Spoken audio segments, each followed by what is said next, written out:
if you would. Okay, move a little bit. Oh, you want to sit here? It was the whole... Oh, you have a whole thing? I'm sorry, I'm gonna... You have a whole thing? From scratch. Imagine that you're not seeing this right now. Okay, well, it's going. Whoa, no hat. Yeah, I know, right? What a life. Welcome everybody to Duke Stamina. I can say show, right? I guess so. Yeah, like, you know, show. Tonight we're gonna have a really fun, awesome topics. The main one is going to be about art critique. And of course, who much better than this beautiful tiny little boy that is gonna help you and help Spencer tonight to be able to critique different art. Beside that, tonight, of course, open to talk to everybody.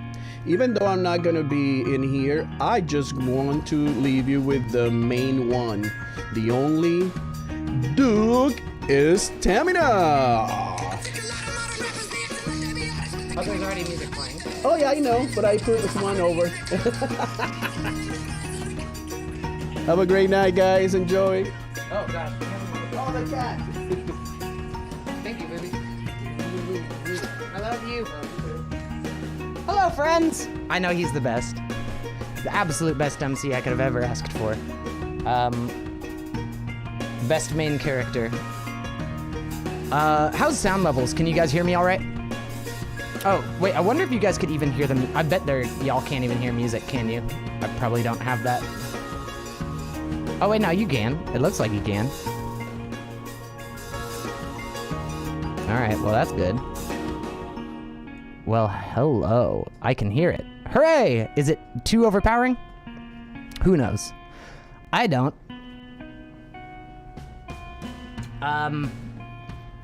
Well... Let me move some of this stuff around. So yeah, we're gonna be doing some, it's balanced. Hooray! Woo! So I'm gonna be doing some live art critique tonight, which I'm kind of excited about. I've been a little nervous about doing it, just because of the fact that it's a broad topic to talk about, and also how you bring it up and how you the example that you show as far as like how critique is done is kind of how it ends up getting done, and especially in any sort of community, especially mine, which is more a artist community. That's a little nerve-wracking, but you know what? I was like, fuck it, right? Because I wanted to be able to get past the point of get it started with at least within my specific Discord community, which I guess if hey little chatbot, can you do that thing again? Hey, you did it. Thank you. I think he did it.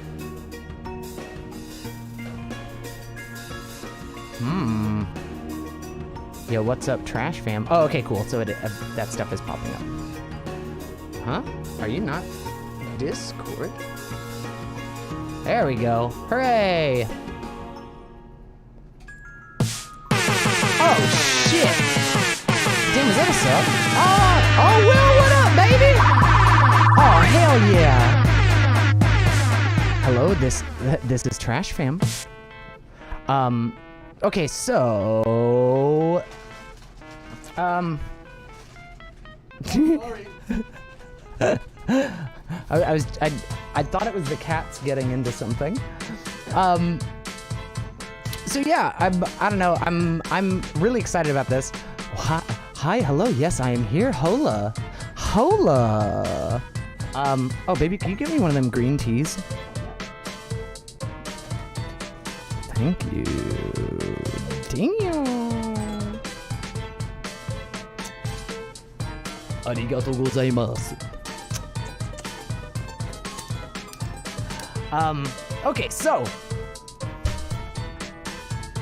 I guess to start something off though, oh my god, there we go, that's a little less. A little less. Do you still run the karate dungeon? Oh hey, Facebook messages are coming through here now. I don't. What's up, you absolute nerd? Wow, real nice, friend. Real nice. No, I don't live in North Carolina anymore. The karate dungeon, I believe, is... Hey, what's that thing called when they close down they close down a house because it's not fit to be lived in? Sorry. You're fine. You're alive. You did it on purpose. Condemned. I think that's the word. Yeah, I'm pretty sure that the karate dungeon got condemned the second that we moved out of it, because it was a trash place for trash people. But speaking of, oh no, we were not evicted, but the place was condemned. Which I have feelings about. Oh yeah, something that you might not see. I got in the mail today. I figured I should probably say what I'm doing.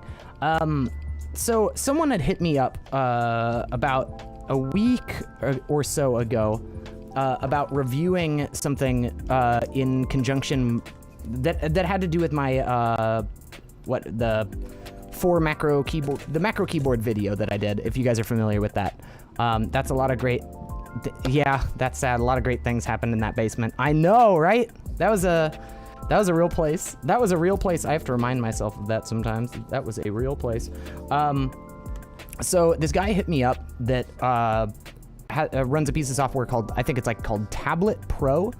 And I'll get that mentioned better when I pull it all up. But apparently on their website, they sold pens that work for the Surface Book and the Surface Pro. And he said, and it's a 2-button pen, which I'm kind of excited about because that means that I could finally delve into trying out Blender and stuff like that. Ooh, looks like it comes with a cable to charge it with, and some extra nibbies. Nice. Does it just like automatically pick up? Oh, it does. Nice. Oh, that feels good. That's like lightweight and shit. Huh. Okay. Sorry, I'm being distracted. Okay, so. But yeah, what was I talking about? This pen. This is pretty cool. Does it snap to the side? Yeah, it does. That's good. Man, now I got 2 styluses to use. Ooh, it's really lightweight. Okay, I'll get into this more later. This is fun. Gonna need you to do the makeup guru hand thing with the pen. The makeup guru hand thing? Makeup guru hand thing? I don't know what that means. Okay, so to jump into the topic of tonight, I want to talk about doing art critique, and it's where you put it close to the camera with your hand behind it as a backdrop. Well, this is not an autofocus. This is a manual focus lens. So maybe. Wait, let me see what I have to do in order to get things in focus. Ooh, stinky. Look at this little stinkman. Jesse Stinkman. That was my favorite character from Breaking Bad. I don't know. Oh, that's kind of cool. Can you even see that? Can y'all see what I'm doing? Are you picking up what I'm putting down? Damn, she fine. It is really lightweight though, especially in comparison to this. It's like I'm wearing nothing at all. Nothing at all. Nothing at all. Stupid sexy Flanders. This is like some ASMR shit now, bro. Yeah. Are you currently drawing on the Surface? I have one, but never liked using it for drawing. Yes, so I'm on the Surface Book. There's the Surface Pro, and that's what I originally started on, and then I moved over to the Surface Book. It's great, though in order to really enjoy it, I feel like a glove is needed or necessary. All of my drawing gloves are just generally cheap. Actually, I'm gonna need one. Cool. Well, where the fuck did I put that glove that I had? That glove? Is it still baking in the gloven?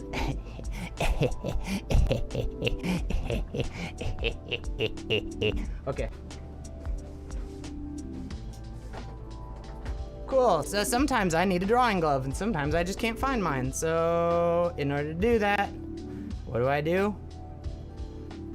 I cut off these fingers with scissors of any glove. Goodbye, friends. Wait, do I leave the thumb? I think I leave the thumb. I think I just cut off these 3 fingers. Man, I'm good at being good at this. We're just gonna cut y'all right the hell off. This one's gonna be janky as hell, but fuck it. We need a glove! That's not how I do it. That is not how I do it. Okay, it's fine. I'm gonna take that thumb off though. Normally I leave 2 fingers there, like the other art gloves. I guess I fucked this one up. Oh wells. It's fine. I just need it to reject my palm, because that's the one thing that I think that these monitors have a problem with. Personally, is because they're really good touch monitors, but the second that you, it's trying to run the palm rejection algorithm while you're using your pen, it starts being less accurate. I don't know how that is with the, like the iPad and stuff like that, but I'm sure that wearing any sort of drawing glove, no matter whether you make it yourself or not, is probably going to be an improvement. At least as far as like line quality, especially when you start drawing diagonal lines, because that's really when you start to tell, and that's when I could tell kind of the limitations with this. If I don't have a glove on and I'm drawing diagonal lines and my palm is touching the screen, it's just like, Yeah, the other nice thing about wearing a glove too is that you're constantly like, you're not getting grease all over the screen, and if there is any grease on the screen, you're constantly kind of wiping it off with your hand. So there's multi reasons for it. And also your hand won't stick if you're like, you know, it's got some slide across it. I've been kind of talking about this the past few times. Yeah, no, I think it's really handy. Not just because it's a glove. Handy. Leave me alone. I'm funny.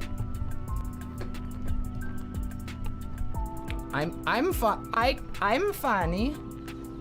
What was that character from Hey Arnold? Gonna lurk, need to clean. That's totally cool. Thank you for lurking and being here. I'm always excited when you're here. Shout out to Hey Shady Lady. She's the reason why I stream. We've been friends for eternity. She's like one of my longest running friends, and she's absolutely the reason I stream. So shout outs to her. She's the best. Where's my little chatbot thing? Shout out. Hey, Shady Lady. Yeah, she's been doing a bunch of tarot streams recently. She streams witchy stuff and then sandbox games, so things like Stardew Valley, Animal Crossing, stuff like that. But it's her personality. That's why we're all there, because she's just a very caring, sweet person. She also runs the streamer community that I'm a part of, Offbeats, which is super cool. I'll probably have to drop some sort of links to that in the Trash Mountain Discord, because it's a really, really good place, especially if you're a streamer or new to streaming, or you just want to meet other cool, like-minded, queer people. Yeah, they're super awesome. I don't know why that just, someone just subscribed? Oh shit, thank you, Automaster. That's very nice. Okay, so I wanted to start off doing some critique stuff. And I guess maybe talking about it first. Because I think that sometimes we get a weird idea of what critique is supposed to be. Because it's so easy for anyone to get critiqued. We generally do. If you have an Instagram and you've posted art, then you've probably come across some random fucking internet troll jumping onto your page and being like, this sucks. And that's not critique. That is criticism. But there is a large difference between critique and criticism. And, you know, in my opinion, I think critique is something that is supposed to offer you guidance on where to go to further yourself. But I think that there's a lot of stuff that you have to have in mind when you're going to critique someone else's art. And one of those things is intention. Knowing what they're trying to do will give you a way better idea of if they're accomplishing it in the specific piece. While some things like anatomy and stuff like that do matter, how accurate the anatomy and perspective is to real life will really, I don't know, that will determine whether or not they're hitting the mark or not. Because if they're trying to draw Steven Universe characters, the anatomy on that is not the same thing as doing realism or doing an anime character, doing a JoJo's Bizarre Adventure character. There's a better actual example. So I think knowing a lot of what they're trying to attempt with it, or what they're trying to improve on by just doing the drawing, because a lot of times maybe you might not have your references in mind as you're drawing something. Sometimes you just like sketching off the dome. And a good example of that is, let me see if I could pull it up. Womp womp womp womp. Where are you? Chicken pot pie. sorry, I'm having to move all my streams and stuff around. If you found this through YouTube, or if you're on the Trash Mountain Discord, which you should be, you might have seen that I posted this recently, if it'll pop up. Hooray, there it is. Which was a piece that I had done on Christmas that I was really excited about because I'd finally just kind of gotten out of my mindset of, oh, I'm gonna use all these, I'm gonna use references and I'm gonna look at, and I'm gonna try to go for this like specific style, and I just kind of had fun and sketched, and by the end of it, yes, I did have intention, and I kind of had some artists that I was pulling reference from, but the main thing that I was intending on doing with this piece was to try to make my digital art have a more painterly feel, or what's another way of saying that? Making it look more, seeing brush strokes and stuff like this in it. I wanted it to look less digital, and I wanted it to have this realistic quality to it where you can see the different brush strokes and maybe not, your gradients aren't blended together as much. It was really fun for me. It felt nice to kind of get out of my own, what's the term?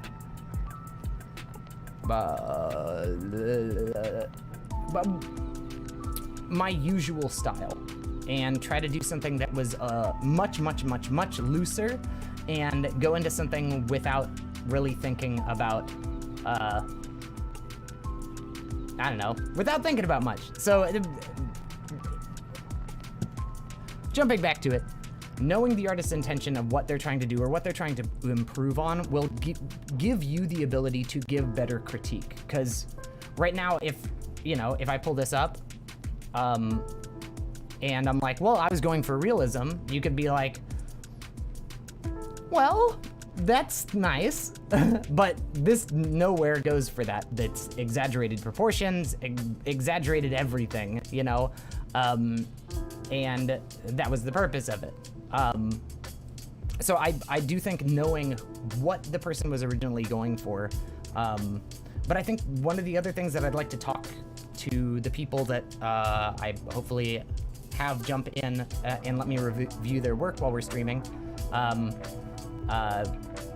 I think another thing that's kind of, that I think is an interesting, fun question to ask outside of what the art that they are submitting is what they want to do with their art. If they just want to design their Dungeons and Dragons characters, or if they, plan on making art into some sort of mode of income. And I think that knowing where they're going for will also, like, what their intended, I guess, trajectory with their art as a whole is, might also give you a good place to be able to say, well, hey, if this is what you're trying to do, then it seems like you're focusing on trying to learn this one thing when you could probably, if that's your intended, like, trajectory is to be a character designer in a game, then it's good that you're taking a lot of time and you're doing, landscape drawings and stuff like that. But if you're going to be a good character designer, then, or say you're doing, then you should be drawing characters. But on the same, flip of that coin, if someone wants to be a character designer and they're doing nothing but drawing figures all the time, but not drawing outfits and items and, the other things that we ornament ourselves with, then, maybe being able to point people in the direction of what they could improve on that is going to improve their chances of doing whatever the hell they want to in art, whatever that trajectory is. Am I making any sense? I feel like I'm just kind of like blathering on, but so I think knowing an artist's intent is very important when it comes to doing critique. And also to kind of just like, so there's a reason that I haven't put up a art critique board in Trash Mountain. Hey Duke, I can't watch the stream right now, but if you're streaming in an hour or so, I will see you then. Hope you're having a great day. I am! Woo! Thanks, Radical Pasta. I'm smelling what you're stepping in. Cool.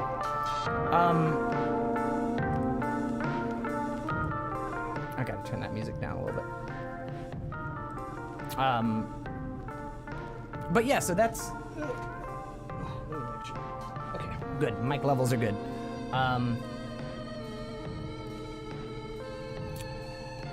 Where was I? Sorry, my brain is all over the place today.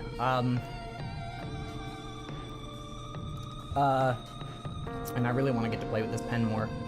It's so light. Oh my god, it's so light. So I guess we could, I don't know, should we just kind of jump right into it with doing some critique of artists' work? The other thing that I would like to put out there before I continue is the fact that, like, I took one drawing class while I was in City College. So everything that I'm going to say just comes from my experience of working around artists, being an apprentice at 3 different tattoo shops, where I was getting critiqued and doing critique, having a large handful of artist friends, but I am not classically trained, I guess. I'm not a college educated person when it comes to this. How long have I been drawing for? I mean, I've been drawing and sketching since I was really young, but none of it was really ever good. I probably got more serious about drawing when I was, I'd say maybe somewhere around like 18 or 19. And I'm 32 now, so I'd say I've been making money with art since I was about, I'd say 18 or 19 is when I started selling t-shirt designs to bands and stuff like that. But if I went back and looked at it right now, I'd be like, oh god, no.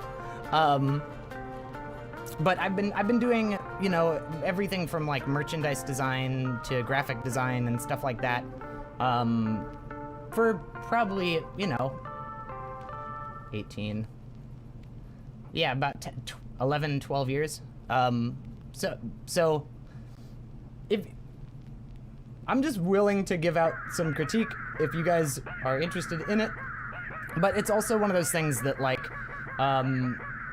because a lot of what I'm talking about, it has to do with my specific Discord channel in general, for, you know, my stream community, because, well, I haven't made that the critique board yet because I wanted to kind of have some time to be able to explain some of this stuff, especially to the community, just to be like, hey,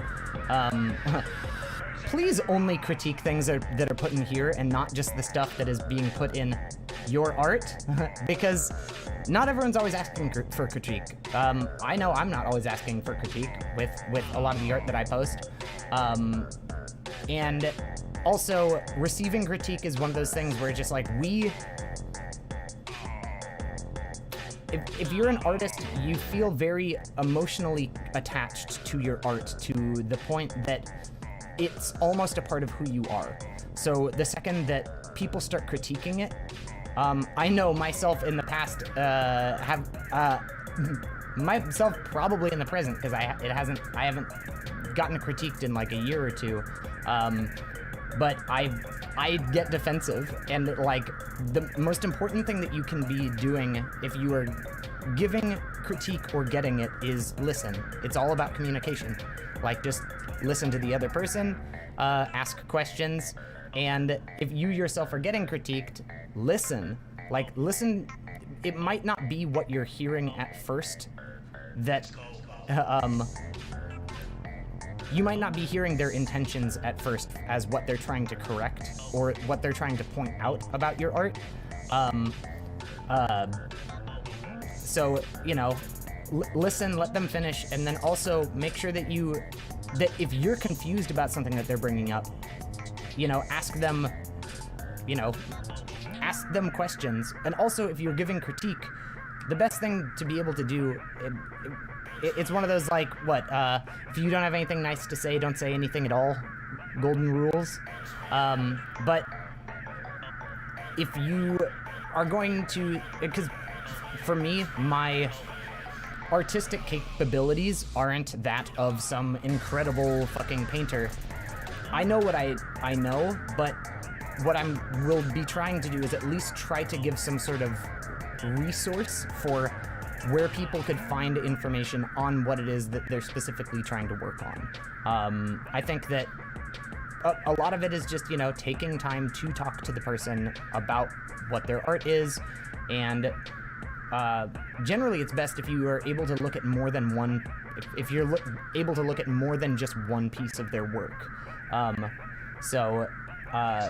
I guess that is everything that I kind of wanted to say on the topic. I'm pretty sure that it was pretty scatterbrained sounding since I'm just fucking winging this. I probably should have given myself some notes because I work way better when I have notes, but you know what? Why the fuck not? I just figured I wanted to get to a point where we could start these dialogues and stuff between each other.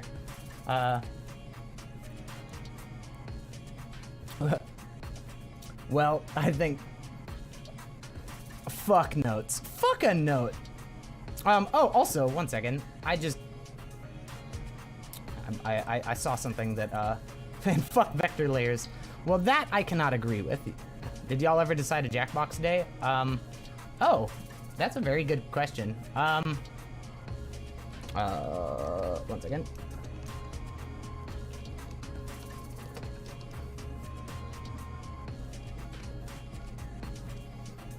I just want to shout out my friend Brains, who was in here. I was just in his stream a little bit earlier. He was playing some of that, the Batman Telltale, or Batman Word Boy, the Telltale series, right? Wasn't that it? It was some sort of like moving Heavy Rain style game novel thing. Yeah, it was the Telltale series. Okay, it says it right there. Bitch, don't you be talking smack about my boy Vector Layers, the Batsmens. Oh yeah, dude, you're in the wrong. Dude, this was like me going into your stream and talking shit about Bullet.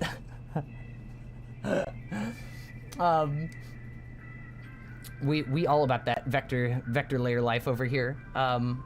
Praise Celsius. Praise the Celsius. I will die on this mountain. Dude, vectors do save lives. They do. They do. My life, I too was saved by vectors' wonderful guidance, and you know, bless up. Hashtag living my best life, thanks to vectors. That's a really great wombat. Okay. So, I guess what I'm going to do is jump into the old Trash Mountain Discord.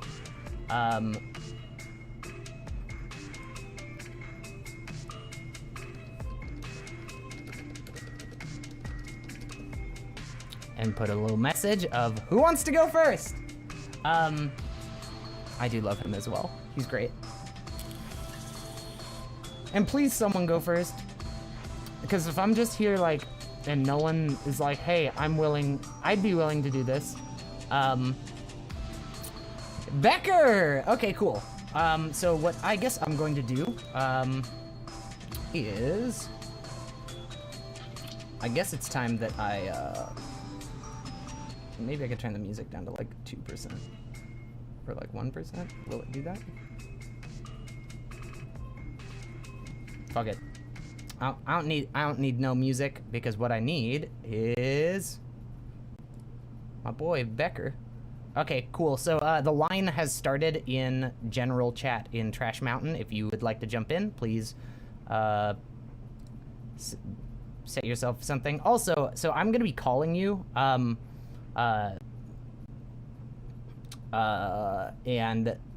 because of which, please don't say anything that's going to get me TOS'd. Please do that. I feel like none of y'all would, but, you know, just figured I'd put it out there. Oh, wait, you just said something that I didn't see. I have 2 recent ones in your art. I'm cool with either being critiqued. Oh, wait, 3. Any are fine. Awesome. All right, I started the call. Let's see how this goes. Also, please let me know if you guys can hear him. That. Hello. Hey! Wait, say something again? Hello. Yeah, okay. Out there, Oh my God. you should probably mute the stream, I'm guessing. Yeah. Yeah. I've muted the stream now.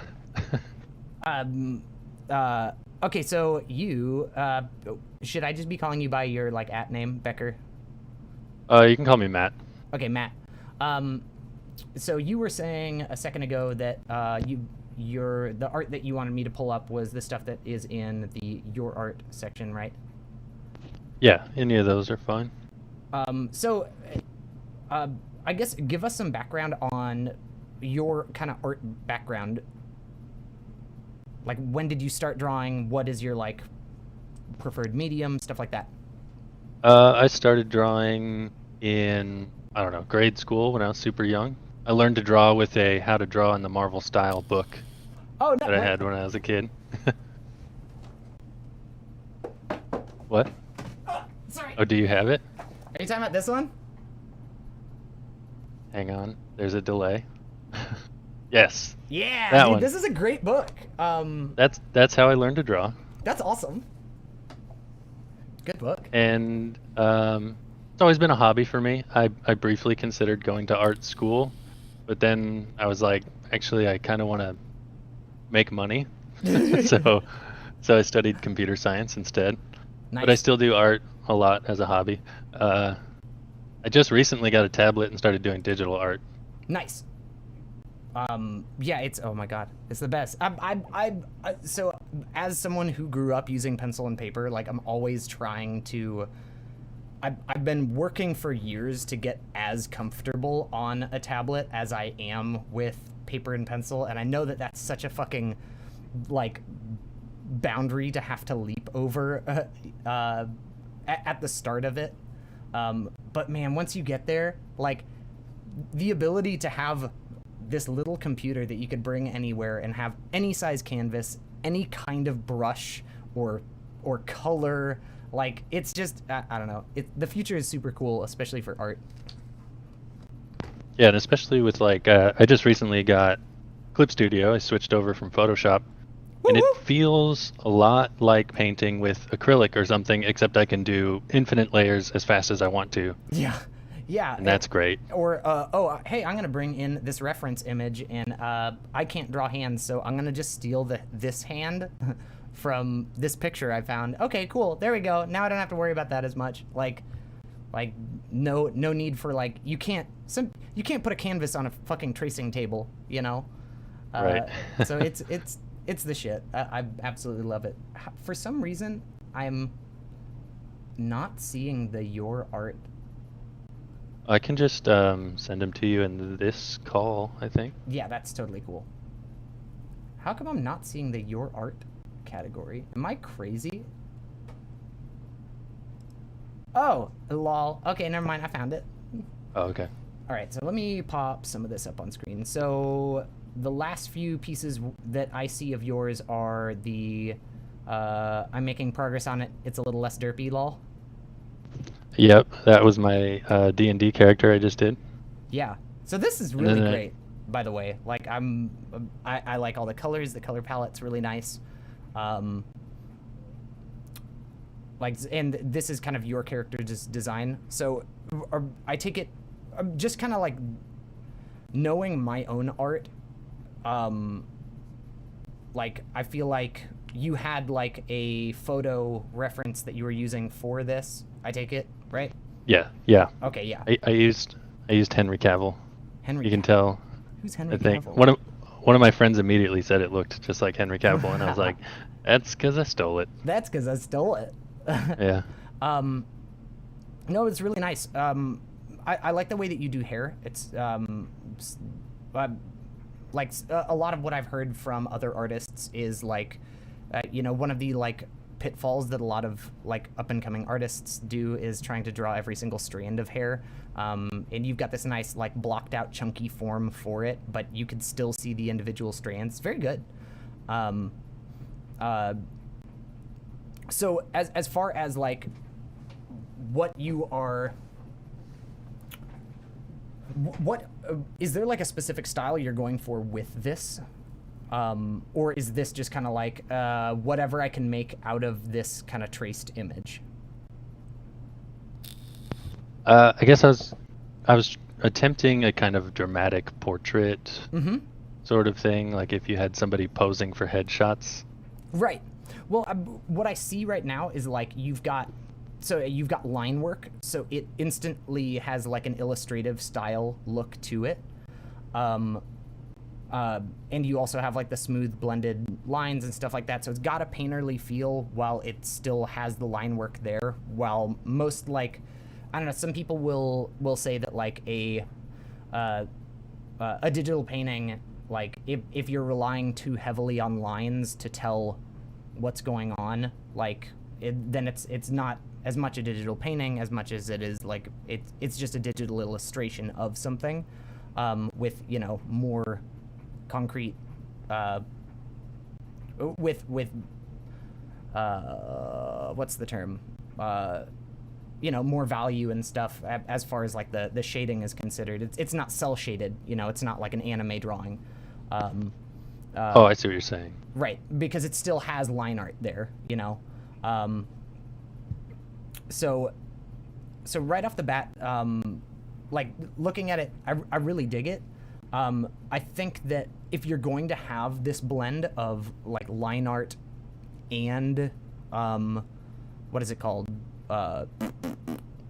And like the painterly shading and stuff like that, there are some bits on the face where it does feel a little bit empty, and just where it's like so I see under this right eye you've got his eyelid lined up. I don't know if you could see. Oh, you know what I could do here? I'm gonna try to do one of these. Let me come over into Discord, and I'm gonna share my screen so that you can at least see what the heck I'm talking about.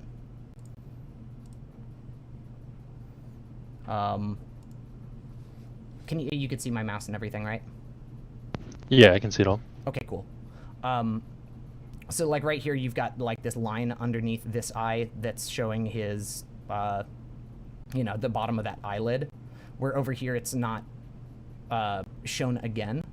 And there could be plenty of, there are reasons why you could have done that, where it's just like, I've seen some people talking about in tutorials, like if something is more heavily in shadow, that you don't have to, that sometimes leaving extra lines and detailed lines out of that area can really show off how dramatic the lighting is. But I think right now the values are so close here where this shadow area, it's not like it's pitch black, it's not like it's like super darked out to a point where you wouldn't see those details. So personally, I'd like to get to see something like this line, and maybe so these three lines here, I can't tell if this is like, are these like what, like smile, like crow's feet wrinkles, or is this? Yeah. Okay. So yeah, I think that there's a few things. So line weight is one thing that you can use to, how would I say, to tell more about a form. And I think that there's just some areas in this where the line weight feels a little more awkward. Like how you have right here on the cheek, it's very thick, And then right here, which seems to be kind of like that same angle, it thins out in here. And I think that like with Clip Studio Paint, if you did all of your line art on your vector layer, then the easiest thing that you could do is just like go in with the, what is that thing called? The fix line width tool. And you could literally just brush over this area here. Something that I'll do is draw my line art with one line weight, and I won't let it vary based on pressure. That's something that I've been doing recently after, I can't remember who it was that suggested it. It might have been like Ethan Becker, which is like another artist YouTuber. And because it makes you have to be confident with the lines that you're putting down, but with thank you fucking Clip Studio and vector layers and stuff, because if you are doing stuff on a vector layer, you can go back later and really fuck with the line width in order to make it kind of in order to make them, in order to show like depth or things like how soft something is using the line weight. It can be used for that method. So for me, I see like a few places where like lines aren't there that I think if they were, it could kind of help tell, it would help with the even balancing of the image. Because overall, this is really good. Like oh, there's my laundry. Get it, laundry. I think it's a really good image. Like I would be, doing an image like this would take me a good amount of time. And I think that like the way that you're using your colors and the way that you're blending them, and it has that thing that I was going for in my style where it has that acrylic feel to it. And I could see you getting into that. And I like the texture that you use on the background and stuff too. I think that accentuates that whole, that painterly feel. Something that I had done with, what was it called? The image that I brought up on the screen, this guy. In order to get that feel, something that I did is, and I'll probably end up posting them in the Discord because I think that they're a really handy thing to have.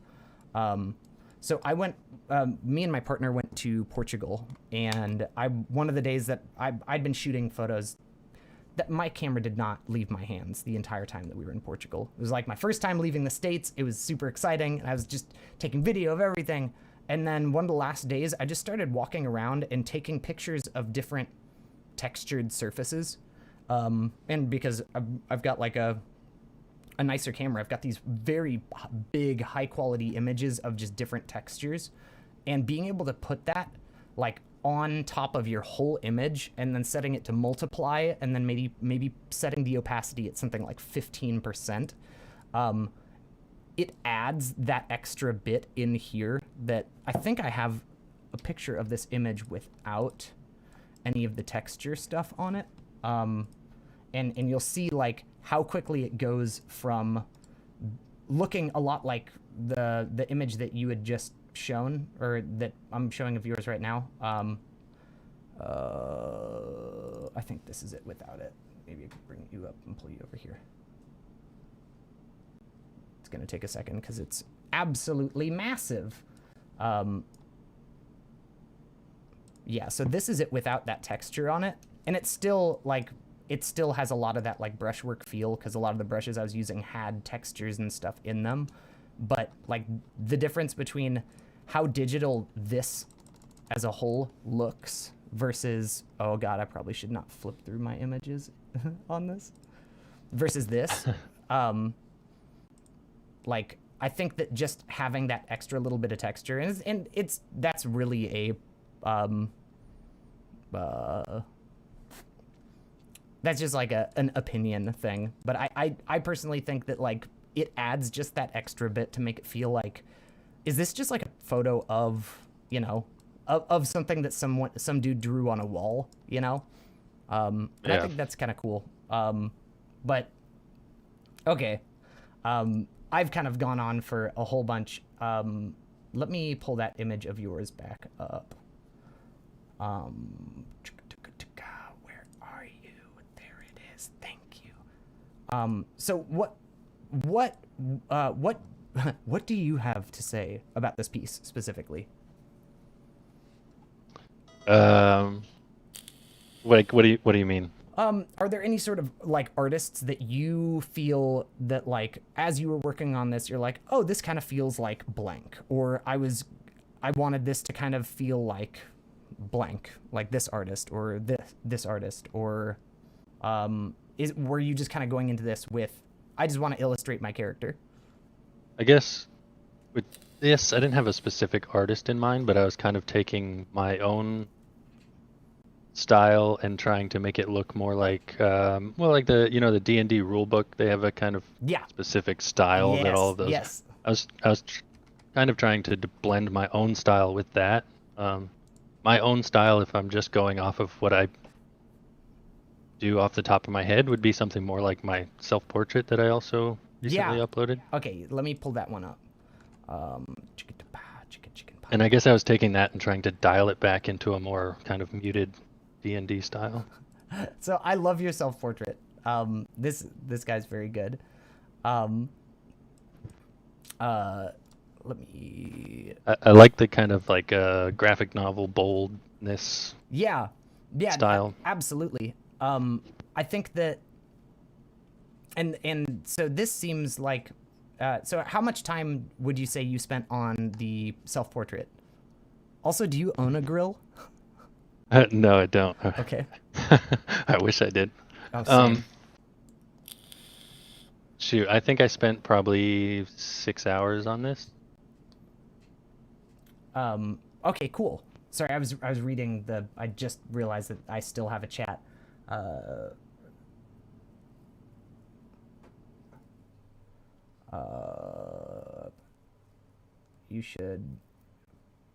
You really should find something like an image vault or something before you make an oopsie whoopsie or get smacked with a TOS violation. Yes, I should.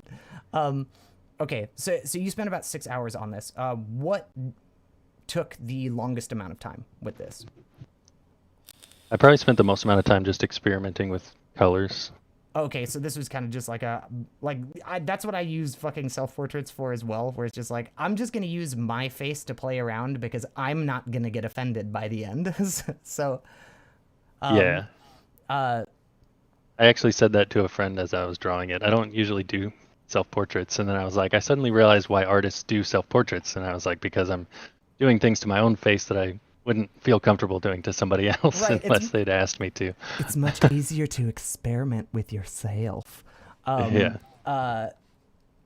So with this piece specifically, something that I could say that you could do in Clip Studio to kind of like to improve this a little bit would be open image in a new tab. Yes, thank you very much. Oh, hello, friend. I'm gonna save you. Oh, I'm in a folder called Not Stream Friendly. That's good. Let me drop this guy right in here. Boop. Will you just drop on in? Will you do that? Oh, you son of a bee. Show in folder. Drop you. Why will we not play? Why do you play these games with my heart, computer? Open with photos. Thank you. There we go. Sorry, now I can like actually zoom in. Like the bottom of this lip line, you could kind of see that the pen itself starts doing the like, oh, I'm a tablet pen, and you could kind of see like the wiggliness in here. Yeah, definitely. So I think just doing something as simple as like setting your stabilizer like a little higher when you're doing this. The day of the great oopsie whoopsie is coming, Duke. I know it is. I know it's gonna be one of these days, and I can't help it. So yeah, I think that doing something like that, because right now it's kind of giving like this side of the lip is, even though it probably was in the image that you were using as your reference, like this side of the lip was probably a little bit like bigger. just based off of how your mouth is moved, the mouth shape.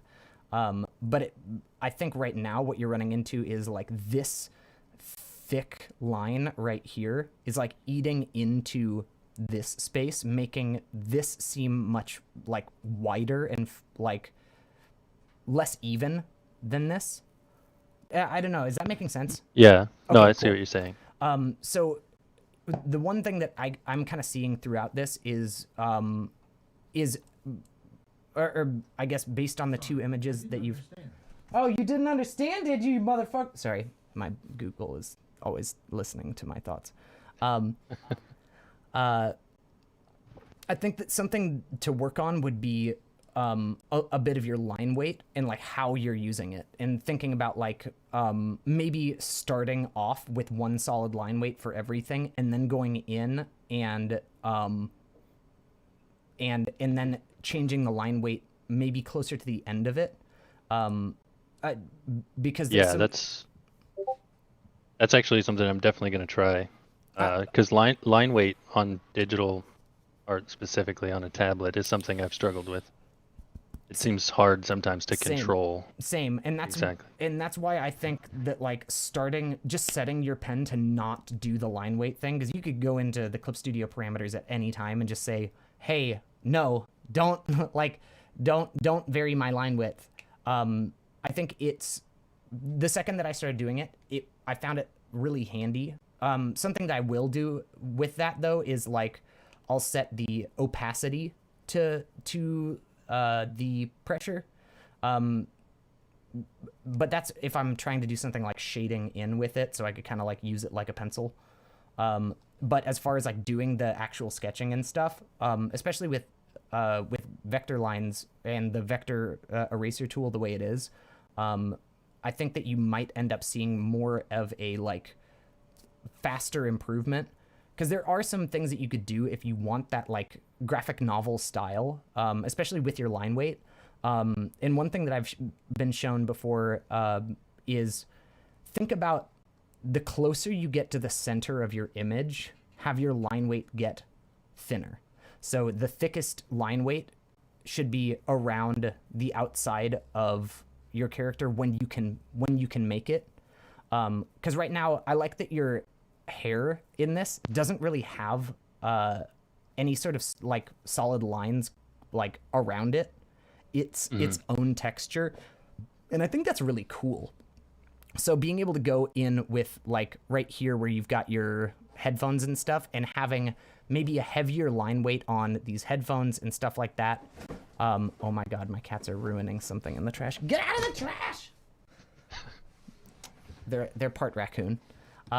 But thinking about like as you get closer to the center of the image, making your line weights a little thinner, unless it's something that's like a big feature. So like say you've got with this image, you've got more of like a shadow on the side. I would say maybe to up a little bit of the line weight. Do you actually, this is a Clip Studio file. Do you happen to have it? Yeah, I do.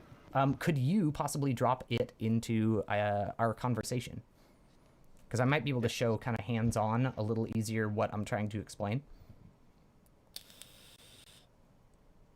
If that's something that you'd be okay with. Sure. Okay, cool. I just wanted to make sure that that's fine. Get that photo vault, man. I'm gonna make that photo vault historical.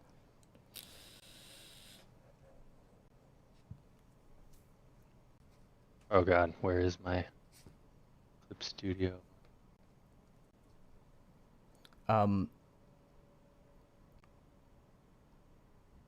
really like this picture though. I think it's really good. It's very it's got due to the face that you were making a lot of it's very expressive.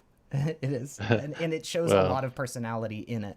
And I think that that's something that like I don't know, I've seen a lot of people do like their own self-portrait, and it's just always like a really boring photo of themselves. And this definitely is not. Well, thank you. All right, here it is. Oh, cool. Womp womp. Did you send that through our tweet? Okay, I'm gonna open that up over here on on little Lappy Daniel. Oh, does this pen now not think that it's a cool time to work? You were just working a second, you son of a bastard. Okay, let me pull you up. Oh, it might need to charge. Where's my old pen? Ye old pen, where have you gone? Chicken pot pie. Oh, there you go. Okay, cool. Womp. Becker. All right. I'm gonna switch over to, I guess, this. Not that one. What? Which view is it? Is it that one? God, I know nothing anymore. Okay. There we go. Whoop. I don't know if... Oh, you know what? I think I could link you to what I'm doing as well, so you could see what I'm talking about. I'm going to stop streaming that. I'm going to share your screen. Application. Oh, you touched my tra-la-la. Thank you for the follow. Nice cream. Nice cream. That's that nice cream. Okay, cool. This should allow you to see my Clip Studio. You can see that, right? Yep. Okay, awesome. All right, so right now your lines are they're just on like a solid, or they're on like a raster layer. Wow, honestly, without the lines, this reads really well. Holy shit.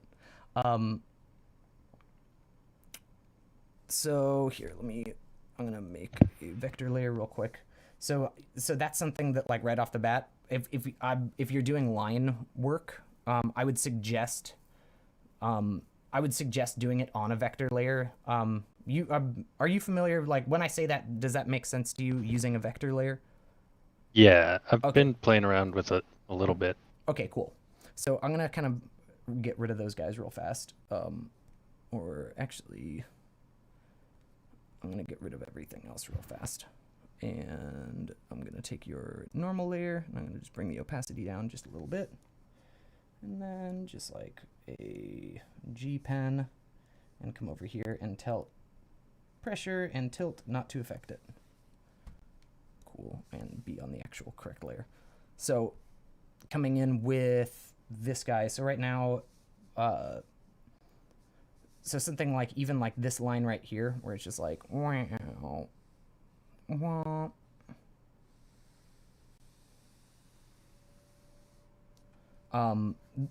The thing that you can get to doing with your vector lines themselves is, oh my god, I don't know, where's that boy? I probably should have been prepared. There we go. Okay, I got my little macro guy. All right. Being able to kind of like come in and use that pinch vector line tool to kind of like really get, because right now, see how like this is like my first stroke itself, kind of was wonky. I can come in with the pinch vector line tool and kind of turn my pinch level down. Oop, not enough. To kind of round out the glasses a little bit in the places where I could see that I wasn't like necessarily accurate with it. And I think that that's something that I don't see a lot of people take advantage of. Like, yes, you could always just draw it a second time, but if you find yourself sitting there drawing the same line over and over, and especially with these non-man-made things or man-made things where it's just like, these like glasses have to have this perfect, they're plastic, so seeing kind of wiggly lines on it kind of detracts from that. You could be a little looser, I think, with like organic objects, but if it's something like some sort of man-made object, I think that having that smoother line is just gonna like in the end affect the overall feel of it not being an organic thing. So like making sure that let's say, or I think that you had your I was gonna see if the photo is on it. Am I on the right? Okay, cool.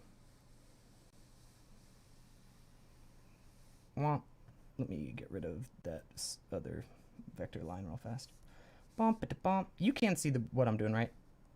Yeah, I can see. Okay, cool. I'm always worried that I'm just like, I do that shit all the time. Where it's just like, hey, I'm gonna start drawing again, and everyone's like, yo, can you switch your scene? I was like, oh yeah, lol.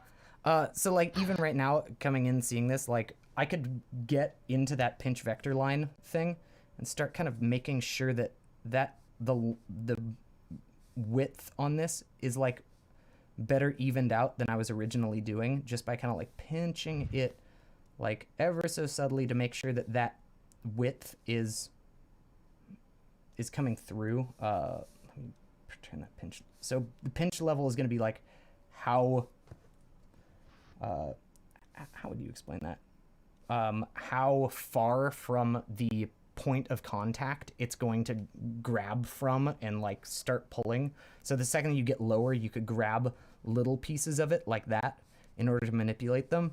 So if you're trying to fix like these little teeny kinks and lines, the other thing that you can do as well is if you're finding, so here, I'm going to turn stabilization all the way off and then pull your lines back up and say, okay, let's find like this will work.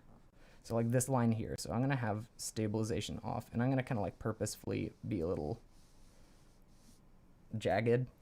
So you know how sometimes when you're drawing, stabilization's completely off, you get this wiggliness. I could kind of tell it in this area here on the lips. So something that you could always do as well in order to clean that up is Simplify vector line tool, which right now if I grab the control points on this or I mouse over it, you'll see all the different points of the vector. So I could grab one of them and grab it at a line. What the Simplify vector line tool is going to do is it's going to take a lot of those pieces out of it in order to make like a cleaner line from it. So if I, oh my God, why is it set on that? You son of a bee. I want you to show slider. Thank you. Cool. So right now, if I have it set to like simplify at 16 and I brush over this, you can see that it took a lot of those lines out, but it took too many out. So now it just looks like a series of little like straight lines hitting each other.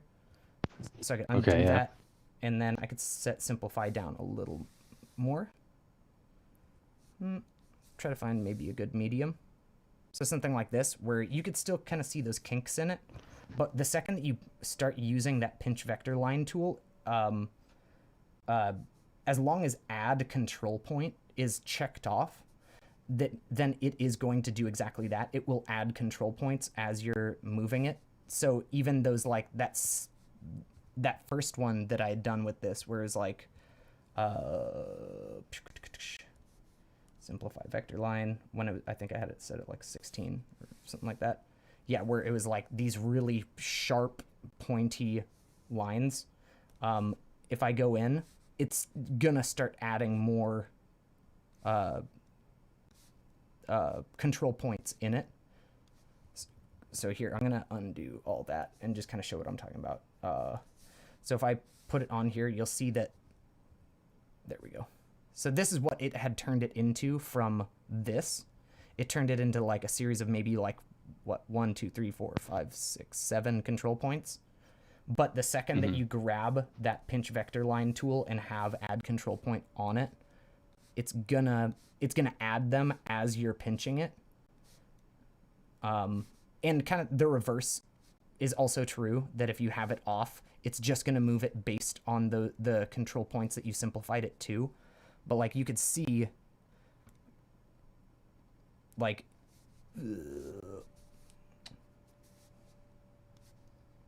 you can really, after you start working with that line, especially when that pinch level is set a little lower,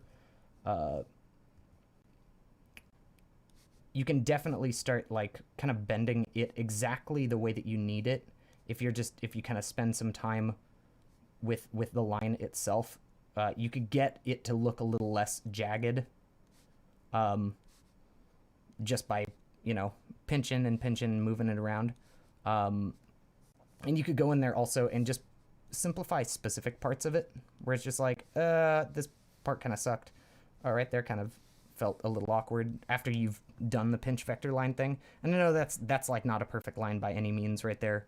But that is kind of if you're starting to find those wigglies and you don't want to have to redo that line again, you can always use kind of a combination of one or both of those tools in order to get that. And the same thing that I was talking about with like the brush size, or the line width. Like if I'm coming in here and doing something like, and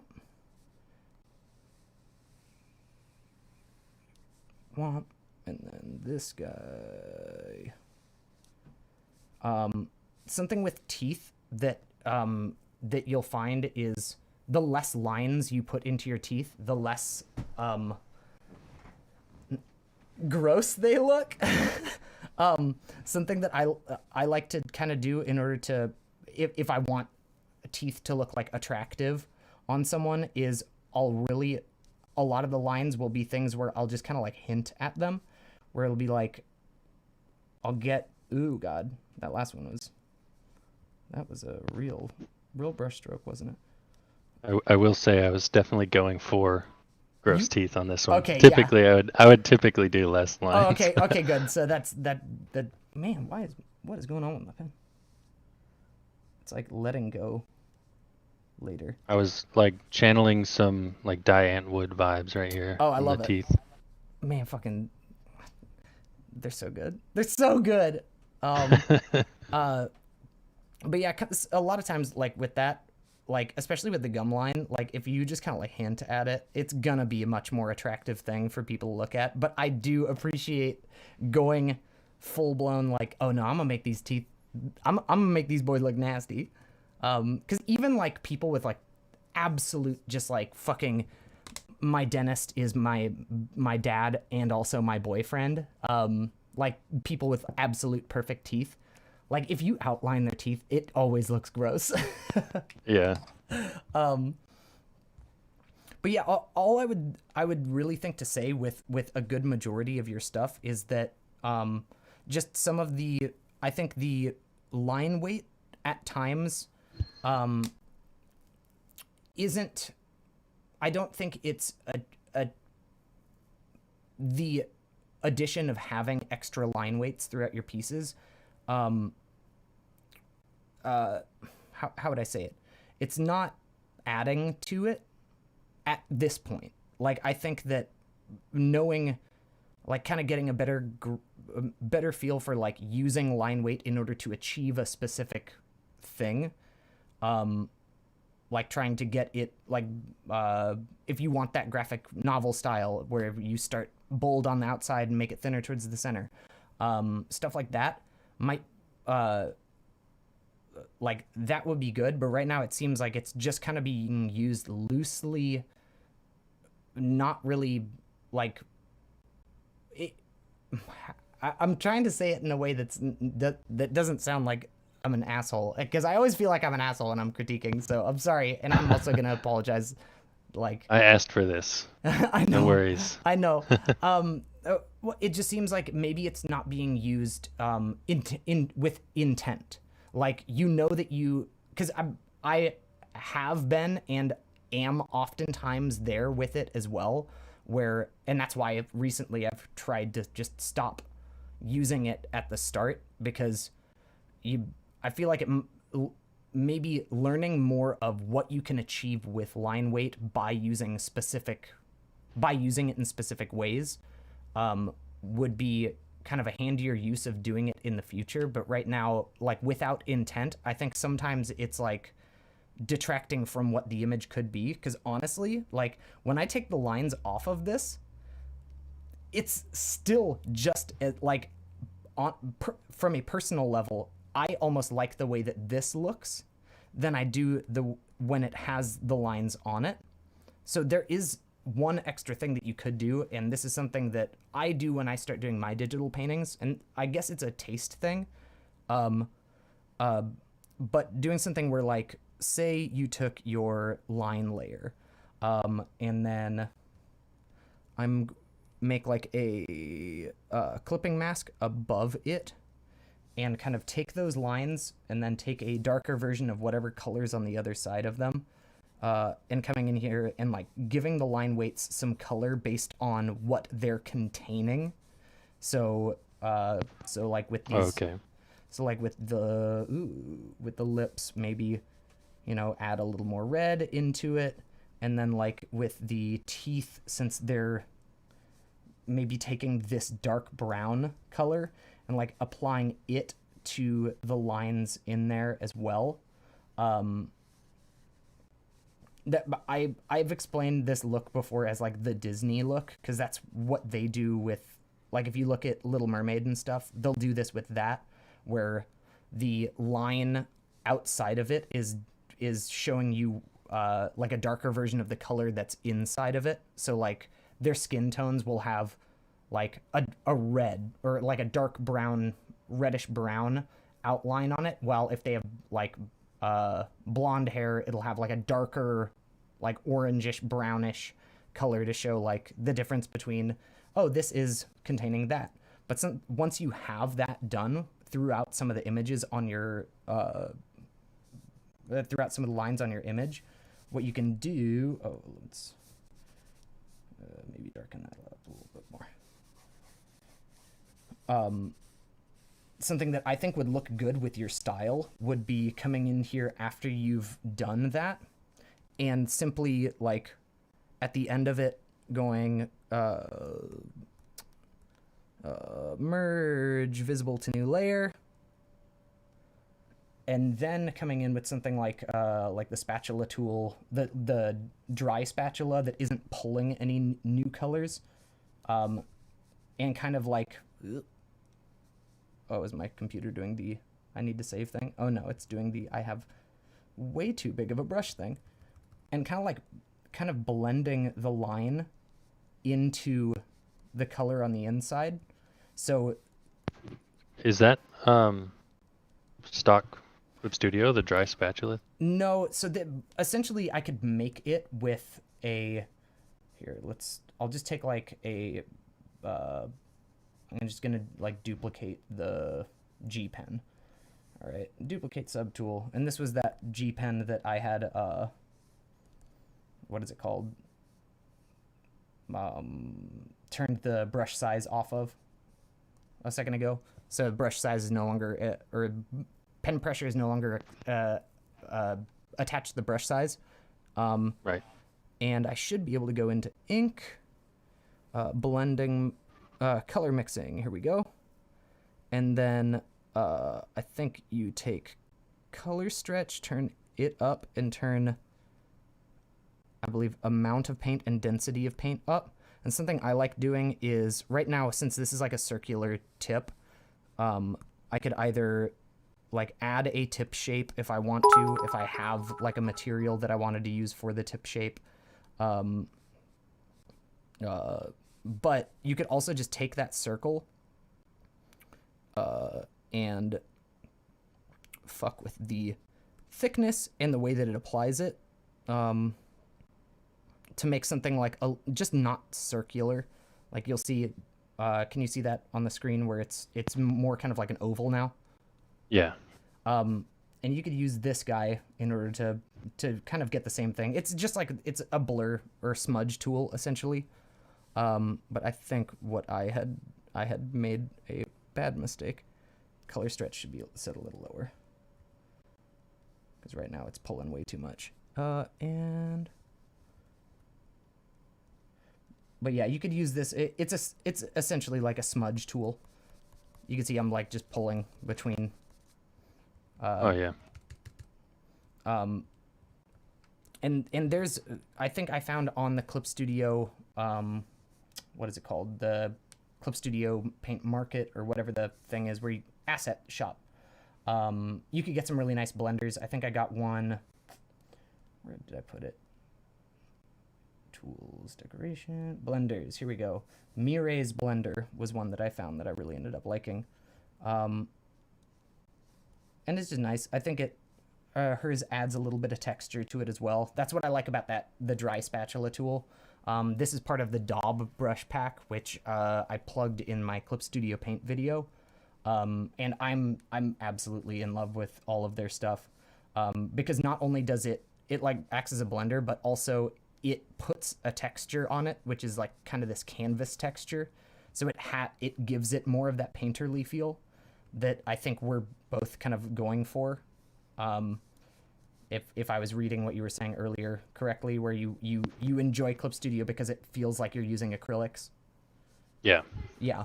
So I think that, coming in and just like maybe blending into your lines might end up, like after you color them and stuff, you'll kind of keep the line there itself, but it's no longer a line, but instead it's like, it feels much more like a crease. If you could see from like down here. So, yeah, I like that. That looks good. So I think that might be something that would behoove you to end up trying out. But okay, so I've got one more question for you.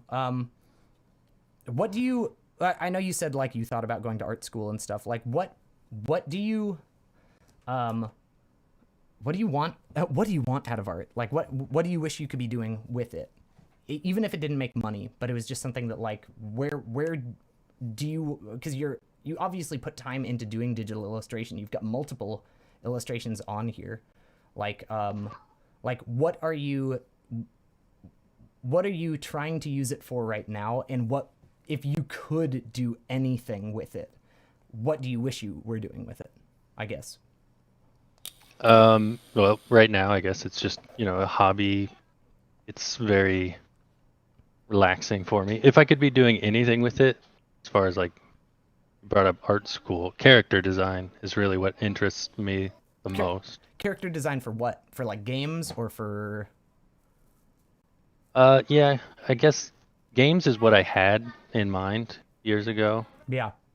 I also really like, there's like freelance character designers who do stuff for like Wizards of the Coast and right. Whatever the company that makes Warhammer. Yep. I can't think of, but Workshop. Games Workshop, right? Games Workshop, yeah, and they do stuff for the rule books and like Magic cards and stuff. I really like all of that kind of stuff. Yeah, I guess that's what I would do if I could do anything. The like, because you brought that up in the first one where it's just like, oh yeah, I love the like the monster main or the D&D character illustration. That's it. Same for me. That art is like, I don't know. I remember having like the 3.5 edition fucking player's handbook, or I had like all the monster manuals downloaded as PDFs, and I just look through them like all the time because I was just like, I loved taking in all that art. And I think that's really, really good for us as artists to be constantly like looking at new things, new designs, stuff like that. And I think that really, it improves us in the long run of having that, I think what cynics called it, your visual library. Like I think it's a really good thing to just constantly be putting new, like, appealing art into yourself that's showing you new concepts. I think it just like makes you better. It makes you a better artist overall to be just like constantly filling up and just like consuming that shit. But like honestly, I'm excited because I know that you play Dungeons and Dragons, so I'm excited to see more from you in the Discord about like more of your character designs and maybe some of the where they're going to end up going. The one thing that I could say is if that's what you'd like to be doing more of, which is character design, I guess something that I haven't seen in the 3 images that we were going through. Oh my god, where did my Discord go? There it is. Hello, friend. Is I don't see a lot of full body shots, and so I'd love to see. I'd love to see more of that from you. Is doing maybe even if it's just like gesture. That's a lot of why I do that on this channel. Is I know that I have a hard time with anatomy and perspective, so it's just like I'm gonna hammer gesture because I too wish I could be doing fucking something kind of like character design. I haven't really figured, like, I know in the end, like, my end goal, what I want to get to leave on this world before I die is, like, I'll be making music forever, but I want to make a cartoon, comic, something like that, that I've been working on for a while. So I know that in order to get the skills, in order to create the thing that I really want to leave, like, as my, okay, cool, I got to tell this story, like, I'm gonna need those skills. So I guess, yeah, I'd love to see more you know, figure draws from you, or gesture stuff, especially because it's just going to improve you as even if you're just doing it as a hobbyist character designer, man. That's a thing that you could do, and you obviously have a talent for it. How long have you been drawing for? Like or not, how long have you been taking it seriously, I guess, especially digital? Well, digital, I just got a tablet like a month ago. Holy shit, really? Fuck off. Sorry. That's good. And drawing has been something that I've kind of like, I'll get into it for a while and take a break from it for a while, but my whole life I never really did it regularly. So I guess for a month I've been probably drawing every day. Hell yeah. Well, dude, I'm so stoked to hear that. Also, so, is there anything, any other things that, or questions about your stuff that I might not have covered that you wish I did? Yeah. I don't think so. That was a lot. I mean, I'm sorry there's to a lot of talk your good. ear off. Oh no, definitely wasn't too much for Okay, me. cool. I feel bad for the other people in line, but there's a lot of good stuff in there that I'm definitely gonna try out. Hell yeah. Well, thank you. Doing this, it leaves you very vulnerable, bringing your art in front of other people. And that's something that, you know, I was trying to say at the beginning of this, that it's like, you know, we attach a lot of ourselves to our art, and it's hard to be in the place of having to separate the art from the artist when you are the artist. And, you know, thank you for, like, you taking the critique well, and like kind of hearing out some of the stuff that I was saying. I know that I have the ability to just talk over people the whole time, so I hope that I did let you, you know, talk as much as you needed to in order to kind of like express your feelings on it. But that's also just my ADHD too. I was like, oh, also let me show you what Clip Studio does. Look at these cool tools. But, yeah, a lot of that's good stuff. I'm gonna definitely try some of those tools. Hell yeah. And for being a month in, like, I am way too stoked to see where you are, like 3 months down the line. Honestly, a month down the line. Because that's really good shit. I wish I came into digital and was as comfortable as it looks like you are with it, as fast as you've come. So again, thank you for coming on. I really do appreciate it.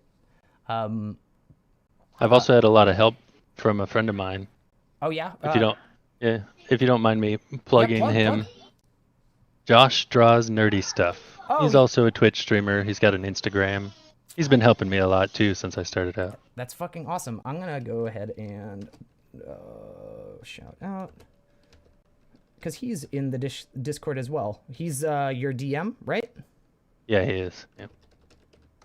Yeah, I need to get back to him about possibly doing D&D stuff, but I'm at this point, I don't know if I'm going to be able to just right now, because things actually started getting really busy recently. But I just dropped a link in chat, so if you guys want to go check out Josh Draws Nerdy Stuff, I'm going to be going ahead and clicking this link right now and following him as well. So go drop him a follow. All artists need more followers. But again, Matt, thank you so much for coming on. It was a pleasure having you. Thanks for having me. I appreciate all the critiques. Yeah, I appreciate your openness. So thank you again, and have a good one. I'll see you in the Discord. Yep. All right, peace. Woo! Hell yeah. So that probably went on a lot longer than we were all expecting. But I'm very pleased on that. That was super fun. I feel bad that I probably just like bulldozed over him with words and suggestions. Oh, man, is that my friend Jen's making me feel so good right now?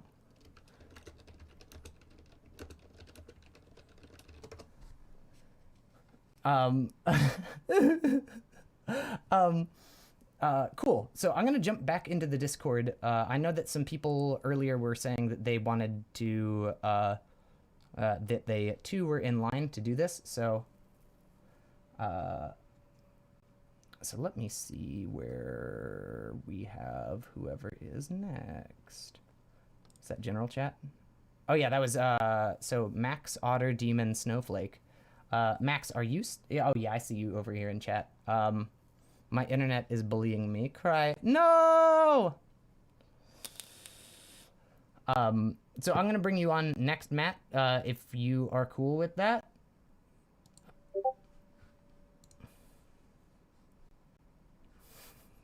I love you too, Jen. I don't know if you're watching. Sorry, my friend Jen. She's the love of my life, so I will take the time out of my day to say hi to her every chance I get. She said she was watching my live video, and she said my hair looks cute, and she's so nice. Okay, let me go see if, let me jump back in here. Okay, cool, you are here. I'm going to go ahead and, I'm gonna go ahead and give you a call.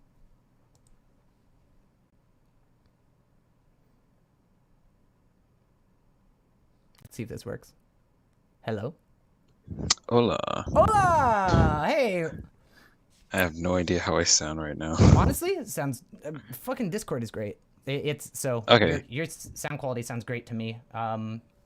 If you are out there and watching this, give a thumbs up if he sounds good.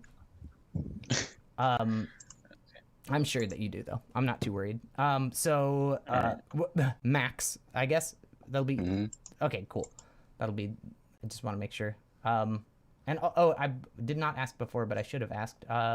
Pronouns. Oh, just Max. That's fine. Okay, cool. Yeah. All right. So, are you gonna drop these into our chat, or do you want me to jump into where you had posted them in Discord, or? I'm gonna put it in Art Talk. I think so. Oh, wait, no. Here, Art. My bad. All right. I don't have anything specific to post because I draw like a heck ton. So like, yeah, you're always posting stuff in here. Yeah, no, that's awesome. Yeah. I always appreciate like how I'm really appreciating how often people are using the Your Art channel. It makes me feel, man, normally fucking streamer Discords are just such a fucking jerk off session, and I'm really happy that it's not just like, oh, hey guys, post clips of me, but it's just like actually people talking about art and their art and stuff like that. So and you've been in here for a good bit, so I thank you for always, you know, posting your art and stuff. Now, so to start off, how long have you been drawing? Well, since 2016 November, but I started in art school probably around sophomore year, which is I think 2018. So sophomore. No, yeah. High school. Yeah. So it's like an art high school. High school. Yeah. Okay, cool. So just like slightly helpful. So yeah. Awesome. So you've been going at it for like pretty seriously for about 5, 6 years, I guess. I've probably been doing it, huh? Yeah, I've probably been doing it seriously for like a good maybe 3 to 4 years. But my beginning year, which is 2016, I was like, oh, hey, I see some cool art. Let's just get my book down and copy it down, reference in. So what are you wanting to do with art? Like sell commissions, or just kind of make stuff for personal use, or are you working towards a specific goal with art? I have a hard time finding goals in general because my mom's like, hey, you should go to college. I'm like, I don't want to kind of fail any classes. It's kind of risky for me, but I enjoy doing commissions, but for freelance art, I don't feel like I'm there yet. Not like working in industry. I don't feel like I'm there yet because certain people are able to copy other art styles, have a specific art style people are enjoying, and just have some skill sets that I don't feel like I'm there yet. I constantly am kind of on the same feeling where it's just like, but I don't think a lot of us. I'm not talking about your art. I'm talking about mine. Yeah. I yeah, I don't think that you have a style either. That's not what I was trying to say. No, I constantly feel like that. I see a lot of artists that are they are able to put out just the same style over and over, and it's just like, oh yeah, that's blah blah blah blah blah. And most of my favorite artists are that way. But there was something that I had learned when I did my first first gallery showing. So my partner, who's here at the beginning of the stream, he runs a art gallery locally that I'm working at now. But originally, he had invited me. They were doing a gallery showing of like tattoo artists or tattoo apprentices and their fine art, and not just the stuff that they were doing as far as like, you know, normal art is considered. So while I was trying to make all my pieces for it, something that was suggested to me was like, okay, so I see all of your pieces, but there's no real consistency between them, even though like kind of the painting style is the same, because you have the way that your hand works, and the way that you just think about art is going to be the way your hand works and the way that you think about art.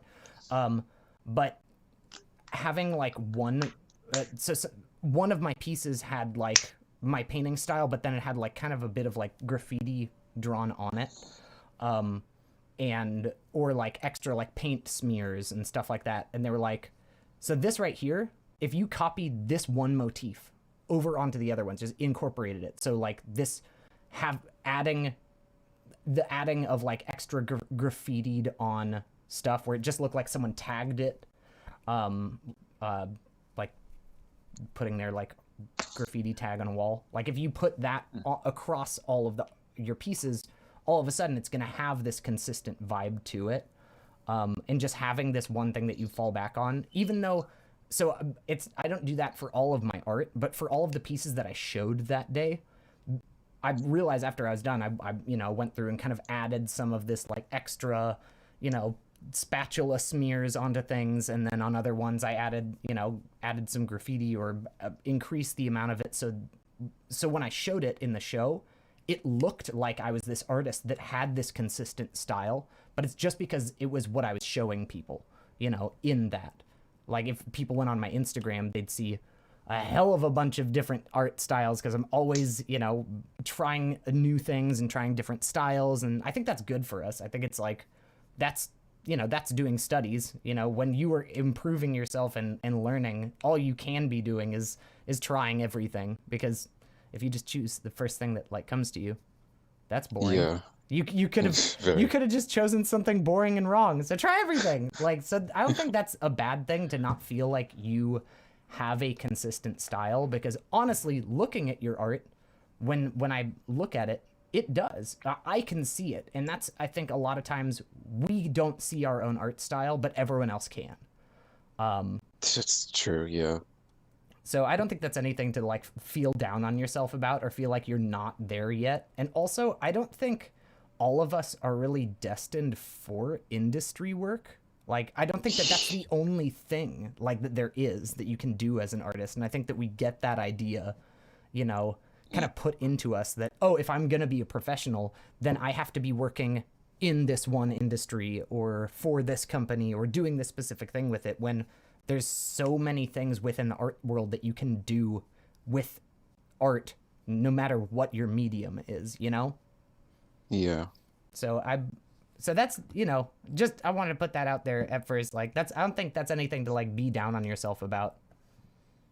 Oh, no, I'm just saying, like, for the industry, and also it'll be a lot of stress just being forced to be on a screen to do something, and then have the constant anxiety of having the public probably seeing it, and you're like, I have to make this right. I have to make this right. Mm-hmm. Commission will be a different story.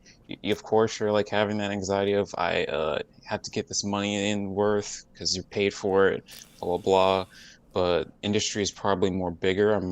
I rather do commissions like on Fiverr, whatever, whatnot. Yeah, same. I mean, honestly, the way that, like, I love animation and I want to make a cartoon, but the way that fucking animators are paid, it's like, no, I don't want to fucking be a part of that. Like it takes a specific kind of person, and I'm still working on my ability to be able to draw from memory, because I don't think that my, like, hard visual library is really honed that much in order to do what I would want to do in an industry, which would be animation, which is Exactly, yeah, same. hell, because you just have to be you have to be so fast, and you have to, it's just like, and it's just natural. So it's just like, yeah, unless you went to art school and had people cramming you all the time, or you're one of those people that are just like, I can inspire myself to, yeah, do 3 hours of practice of this one thing a day.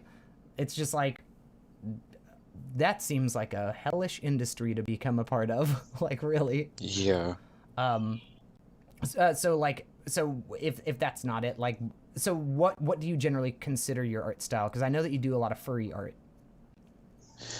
That's really hard to say because, like, I lately this year I've been trying to implement small things into it. Like, first I started out with shading using watercolor, then I did cell Like actual shading, then I did watercolor? line weight. No, actually I do Like have some, digital? but I didn't have that digital Okay, watercolor. cool. So, like, texturing basically, just layering over the piece until it looks shaded. Mm-hmm. Line weight, and then I've been trying out Oh, am I gonna find what's it called? NSFW stuff on your Twitter before I start Oh, no, no, scrolling? no, no, no, no, no, no, no, you're not, you're not. Okay, cool. Sorry. Yeah, so you don't even have it on the page, so it's fine. Uh, so what else was it? Just been playing with a bunch of shading. Oh yeah, filling up the whole layer with a multiply layer, and then just cutting out shapes from it, and then blurring some places. I've been playing with those types of shadings a lot. So, Then humans is what I have a problem with, though. Yeah. Huh? don't we all have a problem with humans? They're just the worst. They really are. It makes no sense. Okay, so, let's see here. So is there a specific piece that you want me to pull up first, or like this most, like, recent one with the hoverboard? You can do that one. That background, I I don't kind know how I of feel about this background, but I guess it's a thing now. yeah, because I have a problem with drawing backgrounds being focused on them, so I decided to pull up some AI to be summoned for that one. Oh, cool. So yeah. So wait, the background is AI generated? Yeah, the foreground kind of is the AI, and then the whole background is just some blurred image of some in real life photo taken with some neon lights. Yeah. Oh, cool. So I think the implementation of that worked really well. It seems like you used some sort of, you put like a filter on it in order to kind of like pull the colors from the background into your image as well. Is that correct? Yeah, and also I used what's the name, color hints to make the tones on the character darker, so it's not overexposed. Right. So that helped a lot too. Yeah, the value in this is really nice. Okay, so just as far as like a post is considered, okay, I'm gonna save this guy just so I could open it up in photo viewer, because that makes my life way easier. Yeah, I've tried to shade it as if I was doing it lineless. That's why there's two versions of it. One's lineless and one's not. Oh, I tried to do that. It was like a lot of work. Yeah, the whiskers are the face details. I see will it. tell Okay, you I there's see it now. lines. Okay, so I'm gonna use the line one as reference. So when you're saying that you were trying to do the lineless one, when you did that, were you kind of doing what I was talking with Matt about a minute ago, where you like take the lines and then kind of like smudge them into the colors themselves, or was it just like removing the lines in general? Well, I did the lines on a separate layer and had the color layer and used a shading layer. I can't English. I That's fine. used the line layer as guides to color and shade the stuff, basically. Okay. So I'm just trying to look between them. Okay, got it. So the one thing that I could say the difference between the two is, and something that I noticed right off the bat, is that there's... Oh, thank you for liking the stream, Amber Burridge. I think that you get a lot better... The lined version of this feels much more finished than the other one. And I think that... But I could see kind of like... Looking in this ear, I see kind of more of what you're talking about by like... This is... I use the line layer to show like where I was going to shade. Because I think that... Like, it does have very like nice rounded form and stuff to it. But I think that what you are dealing with here is kind of a... Because you even said that you used a plugin in order to kind of darken it up so it wasn't so blown out, right? Yeah. Yeah. So I'm going to give you a piece of advice that has been given to me plenty of times, and I'm still really bad about following it. But it seems like you're afraid to go too dark on your shading, and that's making it feel more flat. So on the unlined version. Okay. The one without lines. Oh yeah, because if it was a painted, you have like a lot of tones with it. Yeah, it would get a lot darker in probably like this ear crease shadow area, where on the lined version you've got a really good idea of what that form is, but I don't think it's playing out as well in this one, just because since it's not going as dark, it doesn't feel like it's going into the ear as much, so it just kind of feels like this like it dips in like the bottom of a soda can without like the rim on it. So it's just it's a little concave, as opposed to this, which gives me like a good idea of that, you know, the hooked over the little fin of on the inside of that ear. Like I feel it a lot more with this one. But I really do like the exaggerated proportion as well. There's a few things that I would say kind of make it feel here, let me I'm gonna save you. Also, it probably sounds like I need to stop zooming in, because I did add some dark layers, but I probably zoomed in so much. The details are just so small. Here, let me pull you up into Mr. Photoshop. So the way that this so right now the exaggerated proportion is like you know, we're talking about God, what is it? Oh, people can't see what we're talking about. Oh, lol. See, I told you I'm always fucking doing this shit. Okay, lol. Hey, thank you for that, Becker. I appreciate it. Okay, so, wow, I wish someone would just say something. Thank you so much, Becker. You, God damn it. You absolute king. So it's... God, it's not foreshadowing. What's the word for when things are closer to you in how you exaggerate perspective? God, one second. Foreshortening. Foreshortening. There we go. Not foreshadowing. Yeah. Thank you, guys. So right now, like, I see the attempt at that. But in reality, like, these legs, the way that they're bending, they'd probably both be about as close to your eyes as each other. But this leg is, like, way smaller than this one. So I see, like, the attempt at foreshortening that's going on there. Yeah. And I don't think it's, like... to express, this is... really well done. I think the shading is really, really nice. I like the character's design itself as well. It's really cool. And I also I love hoverboards. I'm very mad that it's fucking 2020 and we don't have fucking hoverboards yet. I'm fucking pissed. But so I do try. I'm just trying to start things off correctly by saying what you are accomplishing well in this. I think it's a really cool character design. I think that the way that the colors are interacting with the background and him does work really well. But so it's the same thing with, so what you have going on with this, especially like, so what you started saying about the background, how you were like, I'm not really feeling it. Well, something that you could kind of do with that is you put a blur on everything, right? But that's pretty much, yeah. That's kind of, that's not necessarily the way that, what is it? Focal distance works, because that's, so you trying to bokeh out the background. I do a lot of video and camera photo stuff, so I'm familiar with with what you're trying to achieve with that. But so something that would be happening in this is you would have texture here in this foreground because it's just as close to the camera as he is. So True. Why would it be blurred if he isn't? So if you had like some texture throughout this, and then it got blurrier the farther back it got, that would kind of give you that that kind of idea that you were going for with it.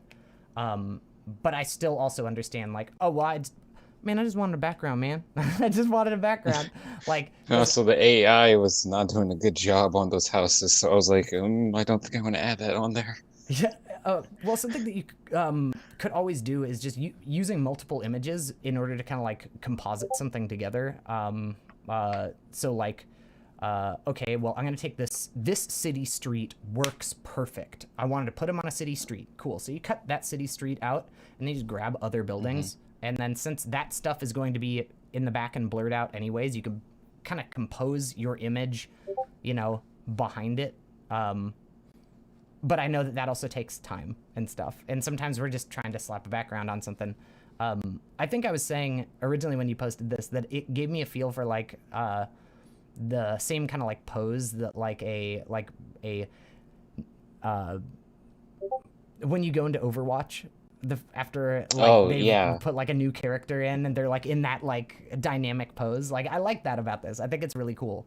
I think the only issue is like this leg right here is like a little baby boy in comparison to this leg. Just even as far as like perspective would go here. Like foreshortening is a pain. It is a pain. So like having this boy just kind of be like this size would have helped out a good bit. Oh yeah, I don't know if did I do the Discord thing correctly? I didn't. Here, let me. Well, there we go. Now you can see what the hell I'm talking about. So like taking little baby boy and having him be a little bigger, like probably like all of a sudden the knees are starting to make sense with each other a bit better. This just kind of feels a little more like the way it would be as far as just size is considered. Yeah. But that makes much sense. So that's just something to think about, just as far as like, I think, especially if you're at a point where you're trying to do the foreshortening, or you're trying to do foreshortening, I think it might be better to do it with, look up images that are shot with a wide angle lens, and really use your references for, like, use posed references for those. I think this would be a good example of like when using a reference would be a really, really handy. I mean, it's always handy, but when it would improve the design of the overall image, the fact that you just like went at it like a mad lad and were like, dude, I'm not going to use a reference, like I'm jealous of, because I'm so terrified of just, No. I use a reference. I think I have it on Pinterest somewhere. Pinterest, where is it? Just because something about did you reference just part of an image then? Was it like, oh, okay, well, I used this image for the legs and then this for like the torso and this for the head? I had some art pieces where I did that, but this one specifically, I was like, I am just having a fat art block. I need something here, so I need a pose. I found it. Okay, let me put it in Discord. Y'all. Or you could just drop it in our, there we go. I've used Photoshop for a long time, and recently they made it so you don't have to hold shift in order to make it stretch correctly. Oh yeah. So I'm so used to that. Oh wait, did the stream just turn off? Oh, did my stream What the die? heck? What? Yeah, you did. Really? Yeah. Oh yeah, it's saying I've been live for 58 seconds. What the hell? I didn't do anything. Did my internet just die? It says I'm live. So One second. now. Let me check the use. Warning, the stream's bitrate is lower than the recommended bitrate. I think your stream died for a second. Okay. Okay, so, but I'm back now, I think. Right? I'm back? Are y'all there? Yeah. Okay, cool. Okay. Stream working on YouTube. Okay. Oh, what up, Radical? What up, Pasta? God, I love pasta. So tasty.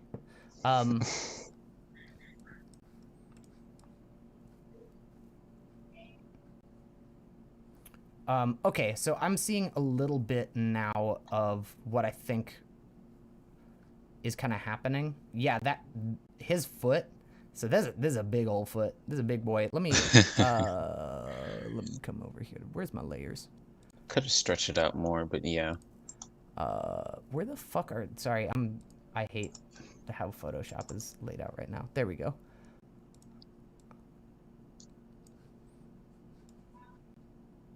It's mostly like slightly gesture drawn, so it's not perfectly on point. That's where the video came in on the Twitter thing. Yeah, so I guess, so looking at it with the image overlaid with it, like just trying to kind of overlay it how I can. Yeah, I guess it would be exaggerating that perspective a good bit more, but the way that his board is in this one, oh my God. So let's see here. How could I explain it? The distance between here and here is not where it would be over here. Like, I feel like the board, oh God, come on you. Are you gonna let me do the thing? Oh, there we go. Like, I feel like the board would have more of this to it, you know? Yeah. Where it would, now not the foot itself, but the board would have more of that feel, like it's coming towards you. Because that's kind of what I was saying about that back leg originally, is like from the pose, the way it feels like. So here, let me switch my camera back to this.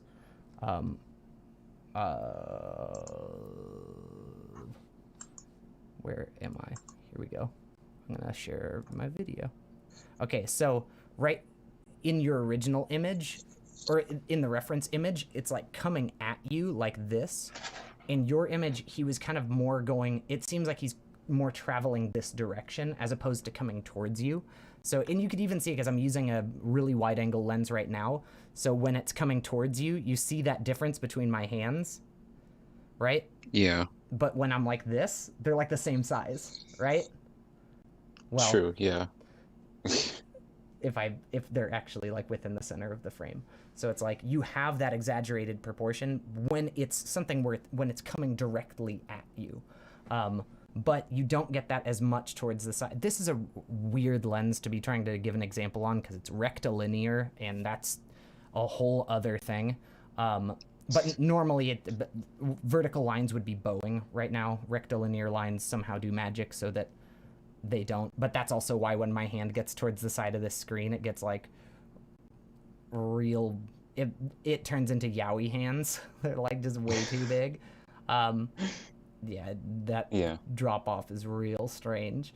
Yeah, probably probably what happened there was like me trying to incorporate some what's called proportions with foreshortening, even though foreshortening is a whole different thing Yeah, because it's you can exaggerate things heavily. I should have just boldly gone towards there. Yeah. so some of my like favorite like my favorite artists that or like I guess art pieces that show exaggerated foreshortening and who I would kind of like suggest to check out and because it seems like it's got that sketched vibe to it and I'm pretty I don't know if you ever played it on Dreamcast but fucking Jet Grind Radio or Jet Set Radio had the original artwork from it. There's like yeah here's some fucking pieces like the use of like the crazy exaggerated foreshortening. Like, look how big dude's fucking roller skate is compared to him, even though in game that's insane. But this was like a lot of the art style from that game was just like this crazy exaggerated foreshortening and perspective. Yeah, you could like this fucking can of spray paint is as big as Beat, the main character. Oh yeah, here's the main image.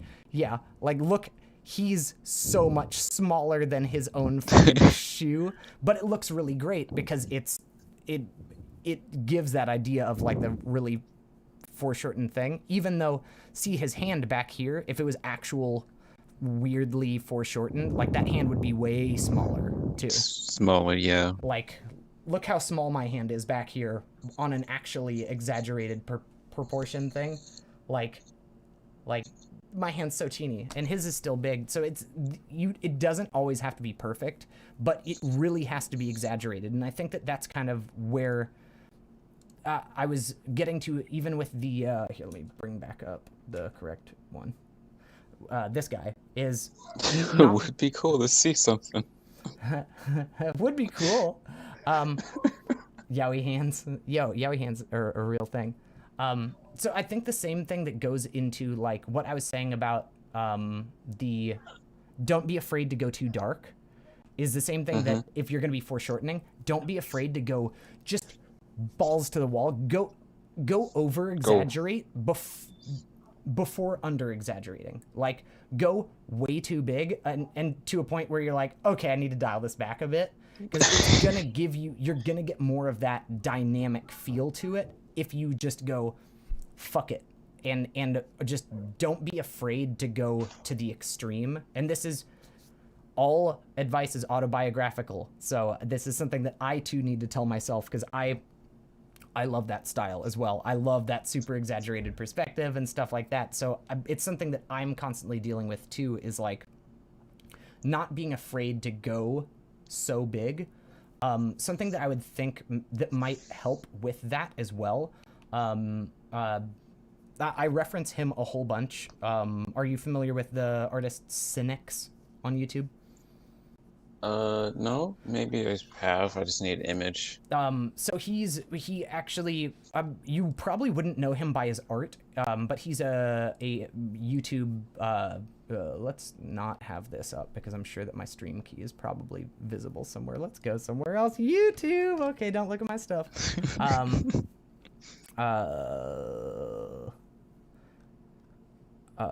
Okay, so Cynics. So I love this guy to death. I will never be able to thank him personally for all of the amount that he has helped me as an artist. He's just it's like,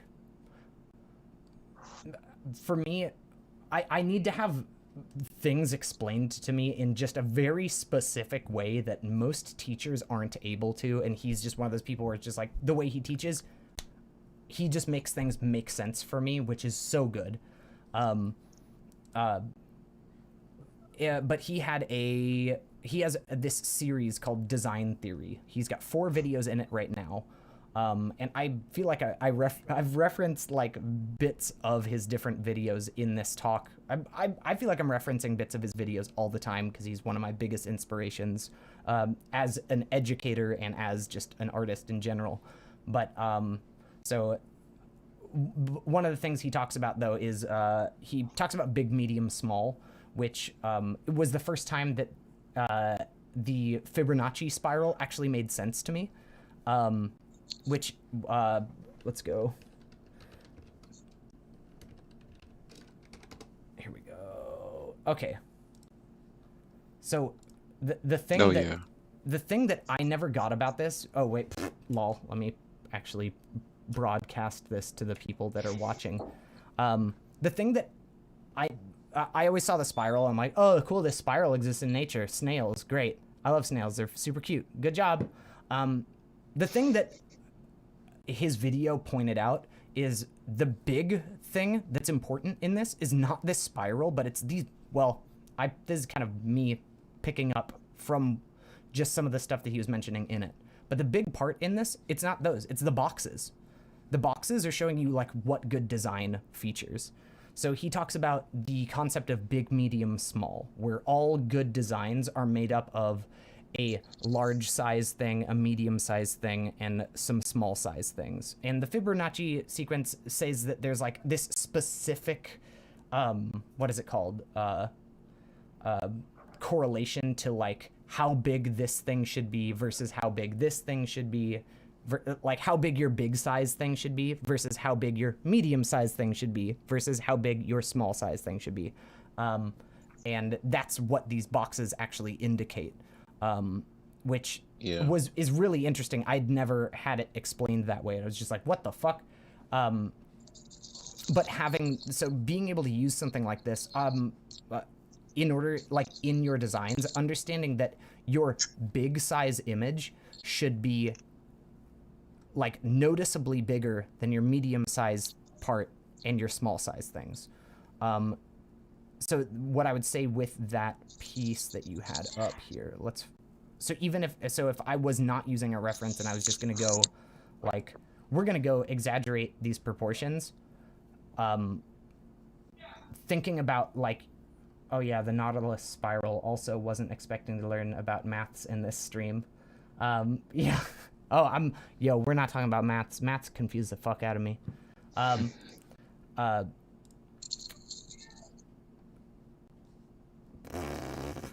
sorry, I'm trying to get back to where I was, but my brain is full of dumb.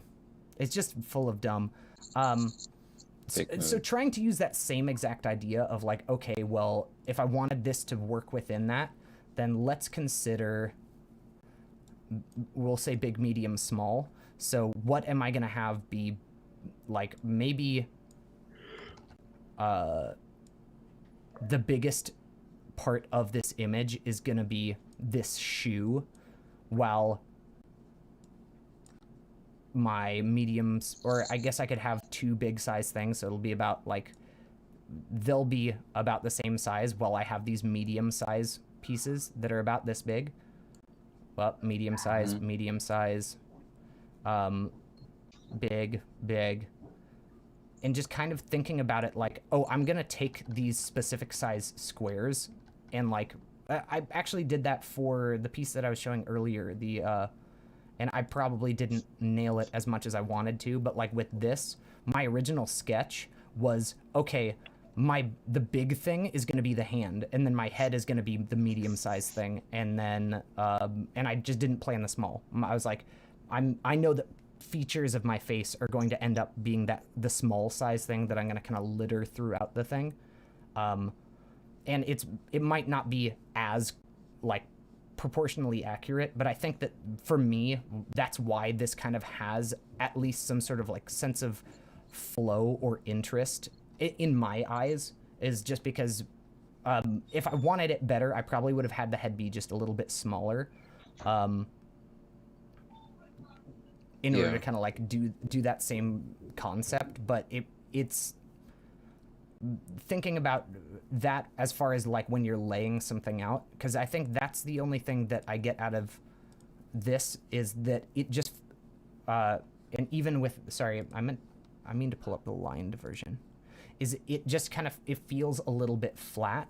So like the shadows aren't as, they are right here and right here, but everywhere else they're not really creating that much form, you know, by being just as light as the areas that are getting hit with all the light, you know.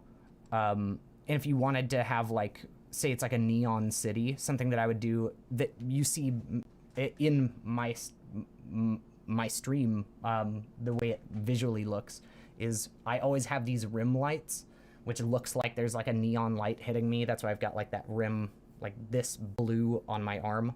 So being able to add some of that, like, so cool, you've got these neons that are on the city behind him. So maybe putting like a very like vibrant light colored rim light that's being coming from the city, making him glow, might give kind of some more of that depth and feel as well. But I feel like I've been like harping on it too much. Or I've just been on kind of like one of the images, like these. I really like the sketch too. Sorry, I'm looking through. I think that this does that foreshortening really well. I think that maybe if this foot was a little taller, because that feels a little squashed for a foot. Like I feel like the toes would be here.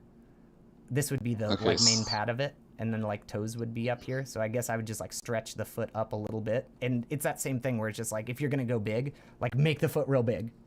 So I just need to go one day with just go sicko mode on art. Yeah, dude, I love this. This piece is really cool, and I love the way that all the colors are working together. Why are they glowing? Well, I forgot about that. There's something going on there. I think I was trying to implement some type of backlighting, but yeah. Also, that was the day my tablet just said, no colors for you. Nah, bro. Yeah, cause nah, fam. Yeah. So wait, you could see my screen still, right? Yeah. Yeah. So I think that with the. Oh, actually, I think I would do it from here. I could grab it and then say, like, that feels a bit more. Well, let me maybe squash this in a little bit more. That and that foot, our feet kind of curve in, because you know how you put your shoes on that's got that like specific curve that comes in. Mm-hmm. So maybe I would exaggerate like a little bit of that in it. But I think like something like that might help with just the shape of the bottom of the foot, because it just feels a little squashed there. But honestly, like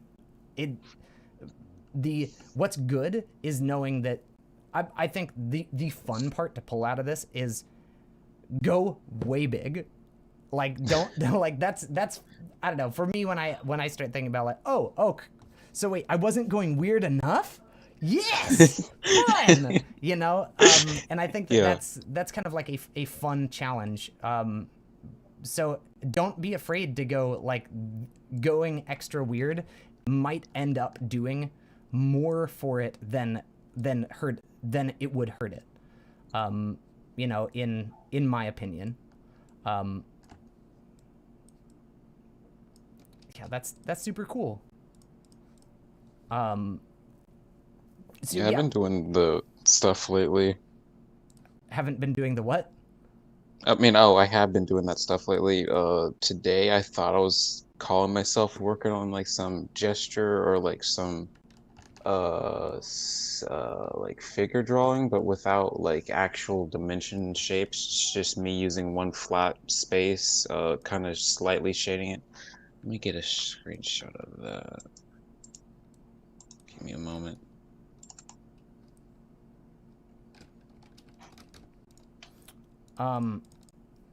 So I've got like the Note, and it gives me like 3 different cameras on it, which I know that like, okay, cool. Like, Note 10, yeah, Gucci. Yeah. So being able to have the ability to take photos of things with exaggerated proportions in order to take your own reference images, like I know that not everyone has that ability, but they do sell pretty cheap like a little clip-on cameras, or clip-on lenses or lens adapters for phones, and getting it. So because it seems like you're working on exaggerated proportion a lot, being able to take your own references of it might be a really, really good tool for you. because I know you get them on Amazon for like $10, just like the little like, you know what I'm talking about, the like lenses that you could clip onto your phone that like give it an extra lens. That might be handy, especially if that's something that you're like trying to focus on, because it seems like it from these two most recent images. And I would love to see you continue working on that, because that too is like one of my favorite styles, like the super foreshortened crazy shit. I just think it looks really dynamic. So I think that that could be something that would really end up helping in the long run. Also, since you're doing furry stuff, I want to show you something that I picked up at IKEA the other day. So I found this. Where the fuck did I put it? Oh, let me find it. 1 second.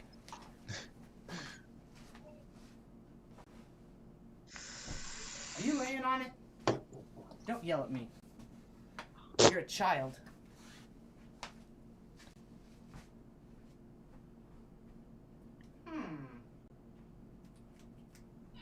Well, that's the human one. Ah, here we go. Speaking of taking your own reference images, so something that I've been having a hard time with is the planes of the face for furries, because I could get it with humans, because I could go online, I could find 1,000 planes of the head. But they sold, like, it came with one human mask and one animal mask, but I cut the top off of it so that I could have this thing, so I could know like where it should sit on the head, so I could start taking better reference images for doing character designs that have a snout. So being able to have this, I mean, I'm sure like if I was hornier, I could just like take a pup hood in order to use. But I think it'll be better. But something like this will at least be able to start giving me a better idea of getting stuff like that in order to take your own reference images. That's another thing too, is if people can't reverse image search your thing, you get less hate online. So if you could take your own reference images, is way better. I mean, like, dude, my album art image that I took of myself, most of the stuff that I end up posting, like, I generally don't end up posting stuff that has other people's references images in it, because one time I joined some sort of like Bara forum that I'm not going to speak of, and I posted an image and I was like really happy with it, and someone was like, immediately, like 3 seconds later, like posted the image that I had referenced for it, and was like, you're such a fucking cheat, you're a faker, blah blah blah. And it was just like, it killed me. And I tried to pretend like it didn't bug me, but for some reason it was just like having people see through the facade. It made me feel like I wasn't good. Yeah, I was just tracing blah blah blah. And it's like, also fuck that dude for just like I was giving y'all free content to touch your wiener to, and you're just gonna like come at me like some shit. Yeah, those people fucking suck ass. It's like, I was just giving y'all what you wanted, and then you're gonna be an asshole about it. But yeah, so that's why like I've got this kind of personal thing about, oh, I want to take my own reference images so no one can see where it originally came from. Yeah, or just heavily mixing a lot of references together. That'll be harder. Yep. And I guess like I'm teaching how to cheat, but also fucking, if you could cheat and get away with it, then that means that you're doing it well. No one knows. Yep. I mean, as long as you're not like fucking like copying people's art, like if you're copying your reference image. But the other thing that you do come in contact with as well, because one of my best friends is a photographer, and I never knew how bad that was. Like, people who will like they'll sell their photography, and then they'll find people online that are taking their exact photo and then just tracing it and selling prints of that, and it's like, without ever referencing the photographer that ever did it. And it's like, I never really thought about that when I was younger. You know, I never thought about the fact that, oh yeah, well, a photographer was making art taking this photo, and yet I'm copying it and taking that as my own. So that's why I kind of started, everything is illegal. Everything is legal when cops aren't around. But so my thoughts are like, I don't want to have to. No, we got the point though. Thank you, Pasta. That I don't want to have to, like, if I'm putting out an art piece that I want to sell prints of, I don't want to. I feel Discord. like Discord did something. oh, Discord did a thing. Oh, is it doing a bad thing? Am I here? Oh, did I lose He's him? on. Wait, are you here? I'm here. Okay, cool. Is everything good now? Yeah. Okay, good. Yeah, so it's just like thinking about the fact that there is a photographer out there and that was their piece of art to begin with. If you're copying it that closely, then yeah, that's kind of fucked. But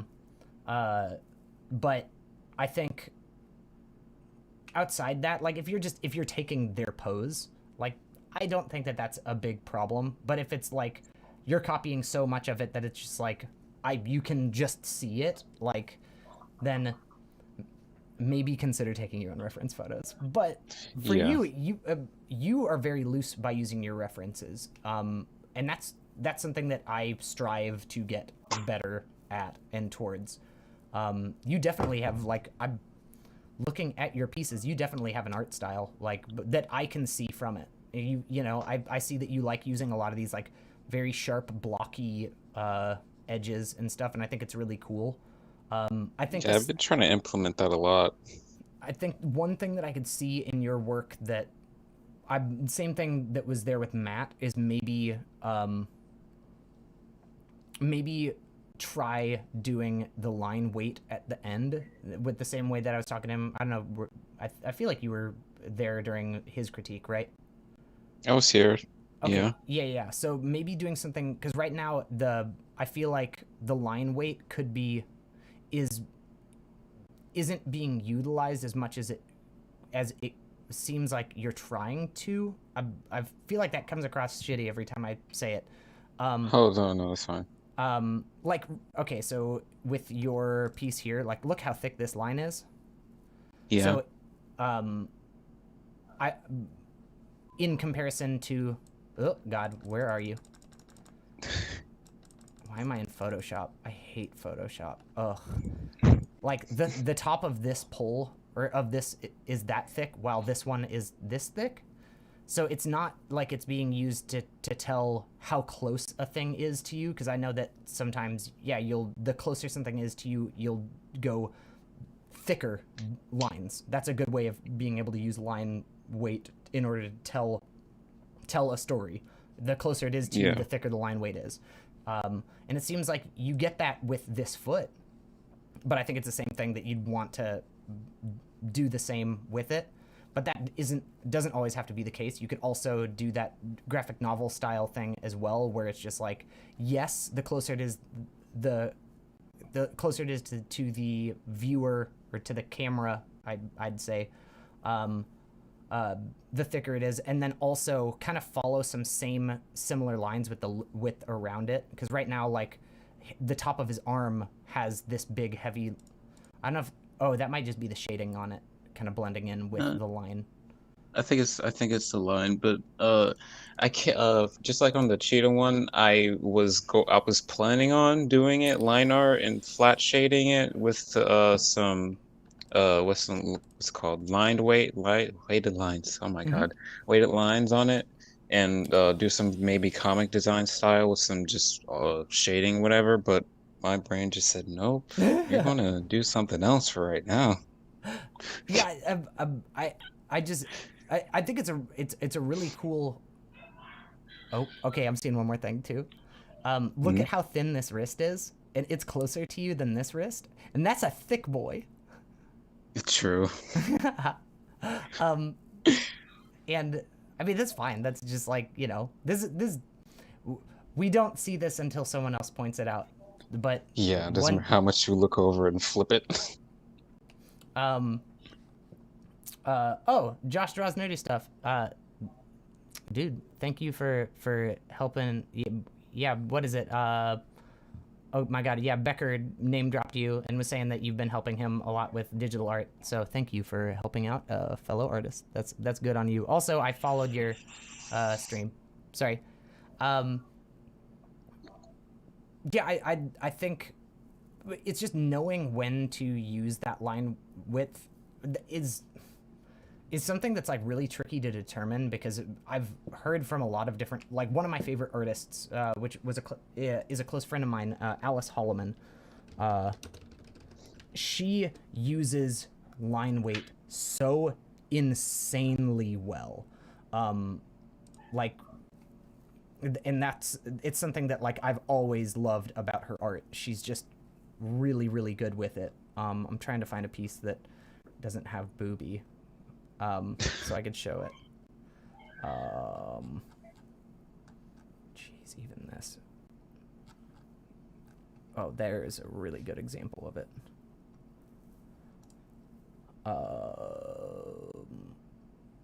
Open image, new tab. Cool. And I'm gonna grab another one of hers. Yeah, this. I have it on the wall sick behind stuff me. though. Oh yeah, dude, her stuff is insane. All right, let me jump over to this. Specifically, I wanted to show this one because I own this piece. I don't know. Oh yeah, it's literally right there.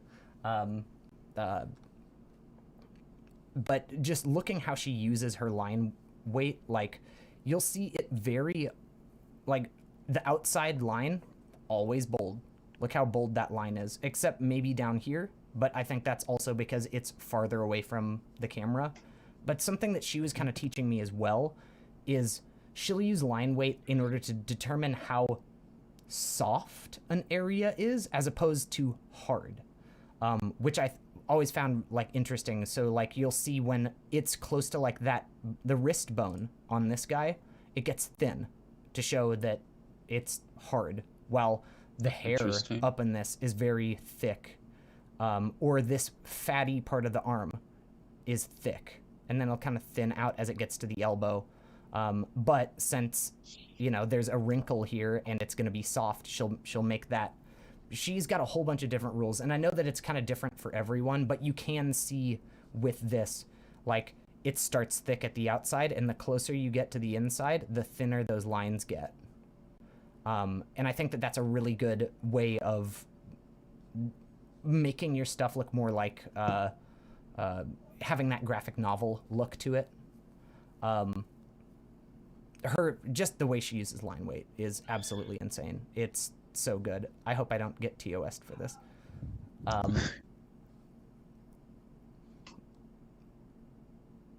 But I'm just like, I think that's something, it's that same thing of just like finding other artists that are, if you want to be implementing line weight, and now that you're like, okay, well, it's something that I definitely see that I'm trying to do, but maybe I'm not accomplishing to the, like, it's been pointed out that now that I'm not hitting the point as much as I wish I was, like, start trying to find artists that you're just looking at because you like the way that their line weight feels, and try to start realizing what it is about it that you are liking about it. I think that that's one of the best ways of getting better at those specific points themselves. And if you ever want, like, like, hey, I'm trying to work on my line weight, can you guys send me some examples? Everyone in that fucking Discord is gonna be like, yeah, I would love to share with you my favorite artists for line work, like, or for line weight. I'm just I don't know. Yeah. I think that could definitely be something that I'd love to see with your, because the version of the lion, is it a lion guy? I feel like it's a lion.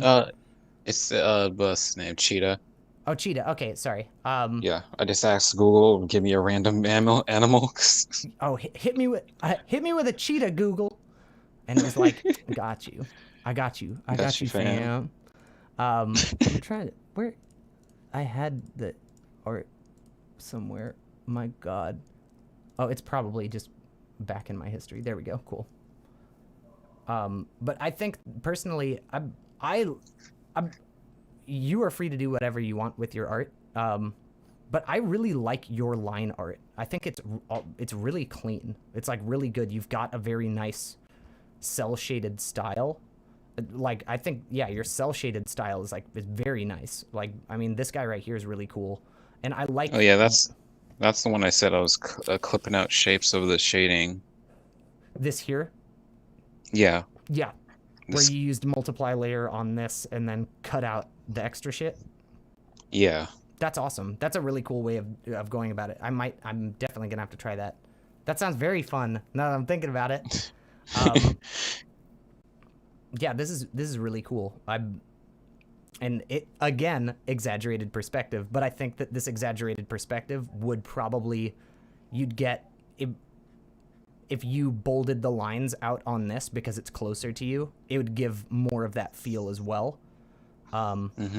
And make this guy a little bigger. Like, don't be afraid to go too big on that exaggerated perspective. Yeah, that sounds like some fun I want to do. Yeah, man, because I really dig your artwork. I can't wait to see more. And I'm pretty sure that you've been posting NSFW. Wait, well, no, I don't know. No. No, not No, you. Not you. You haven't done that. Not you. I think that there's someone else in the Discord that's posting NSFW stuff in the in one of the forums. I can't wait for more people to post that. That's great. Because I'm always excited for more cool NSFW content. I don't know who it was, though. Oh well, I did post some the other day. Oh, I was trying not to out Twitter. you. Oh, sorry. I realized that I might have just been outing you. No, it's fine. Yeah, so I was like, I oh, just don't do it a lot. Wait. I just don't do it a lot. Yeah, no. Yeah, more people should be making an SFW content, because if you don't, you're a coward. Yeah. But I don't know. Did I? Was there anything that I was? Is this your design on this guy? Oh yeah, practically everything on the pages. Yeah, I did. Yo, but dude, yeah, this is sick. I really like this. Like, I think without the exaggerated perspective, like you've got a definite it all feels very. It feels like your style. You have also like kind of like a specific palette that I'm noticing. well, yep. For some characters, yeah. Or just like because it's like I you've tend got to cooler.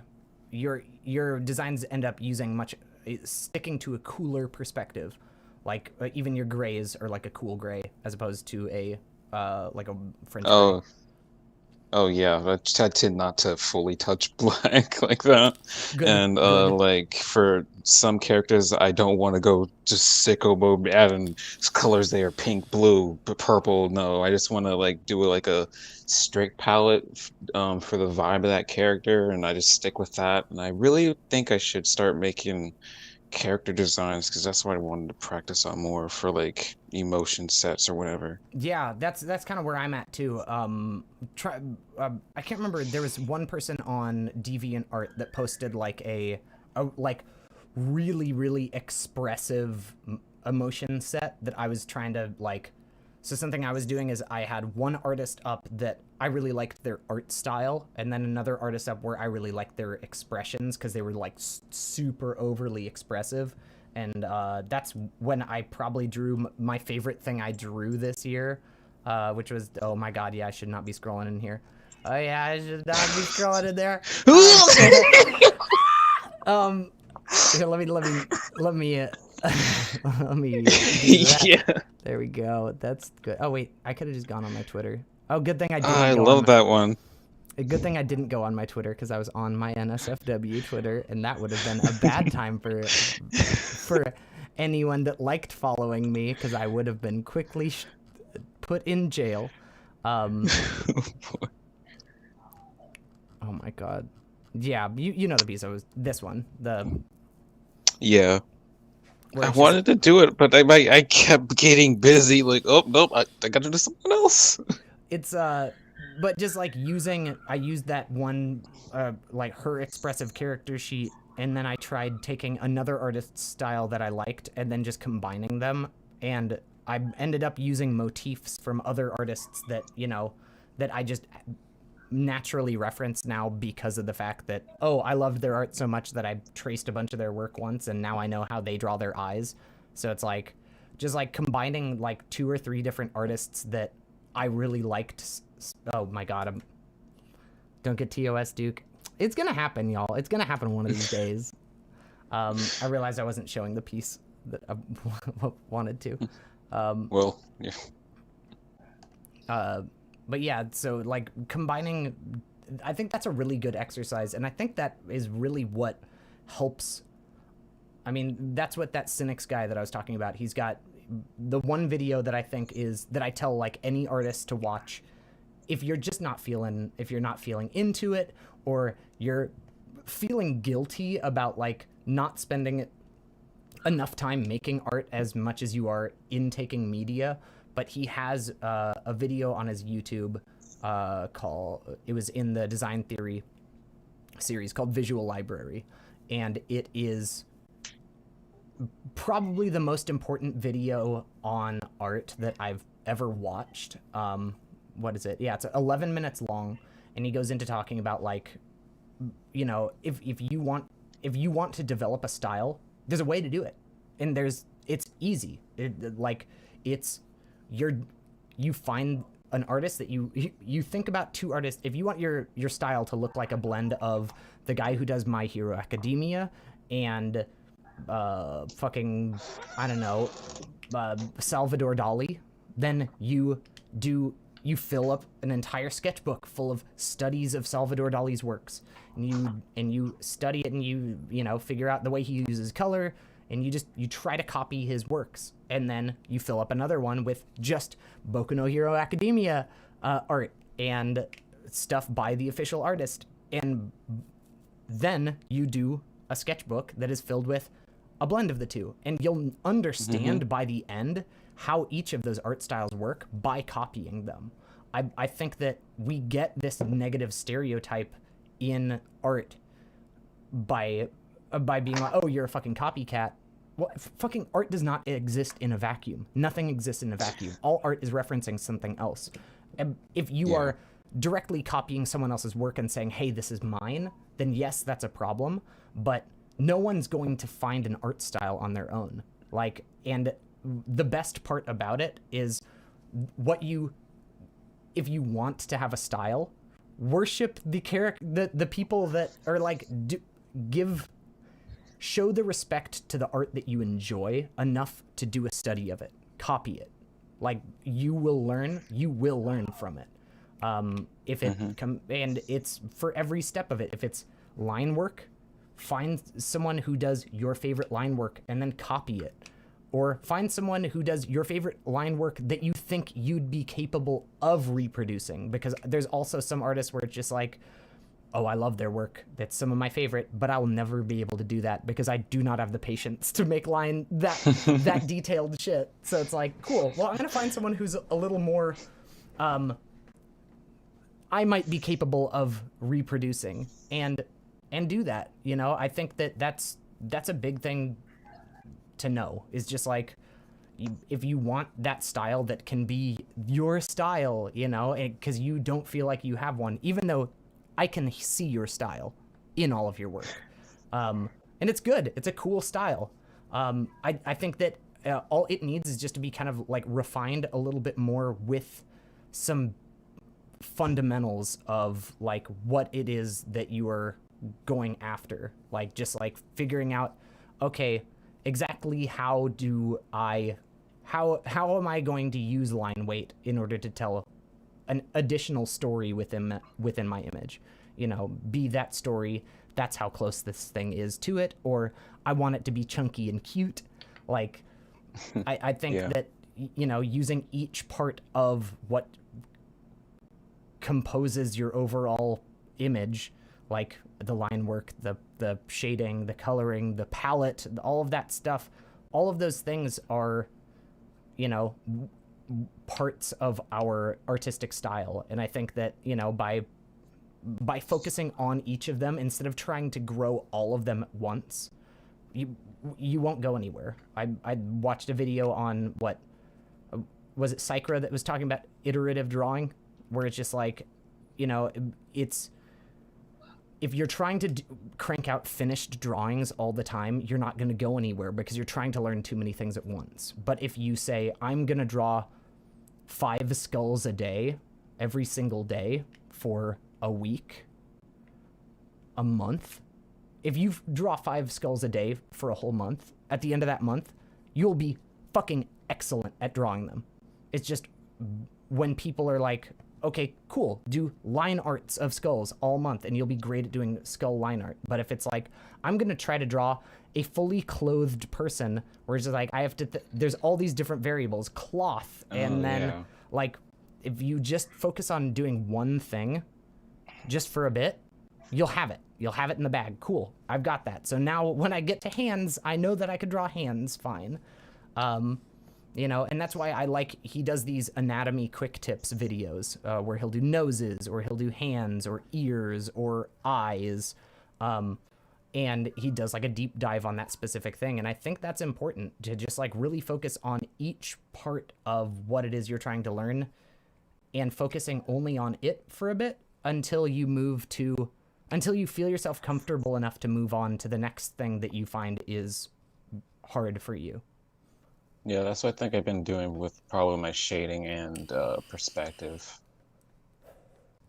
Yeah, I mean, we're all gonna grow, and we're all gonna get really good, and that's the whole point of this. Like, that's why I'm streaming, is, you know, I started making Clip Studio content. People liked that. Cool. I was streaming. I realized I was playing a bunch of video games, and I was like, I don't want to be known as the guy who beat a whole bunch of video games. I want to be known as an artist. So cool, I'm going to use my stream to get myself to draw. And I just want to get better. And I want everyone else to get better around me. And I want to continue to push. I'm going to be a pusher. Like what's her face in Mean Girls? The teacher, Tina Fey. I'm a pusher. I push people. Never mind. I think she's like some sort of like drug pusher. Sorry, I love Mean Girls. It's like one of my favorites. But yeah, I don't know. Was there anything that I know that I kind of just babbled, because that's what I just do. Was there anything that you wish that I had like touched on more, or how do you feel? I feel like I'd probably need to think about exaggerating more things, like instead of being closed-minded on I need to get this perfect. But it's actually pretty fun. Yeah I think the loosen up is a fun thing to have to be like, oh, I need to be focused on loosening up, is a great challenge. It's way more fun than more structure in your life. Like, so I think just if you're gonna exaggerate, fucking over exaggerate. And I think that would be it's more fun when things are so fucking crazy to look at that you're like trying, and you're like, oh wow, that's wild, as opposed to, oh, you'd rather be overwhelming than underwhelming, right?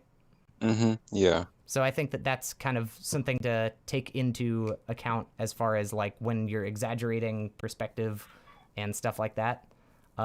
It's going to be more fun for the viewer if it's way too crazy, as opposed to if it's not crazy enough. Sure. Yeah. But yeah, was there anything else? I hope that I didn't leave you feeling like, oh wow, I'm fucking everything up, because I really don't think that. No, it's fine. I'm taking everything as a learning point. This is just opportunity, man. Hell yeah.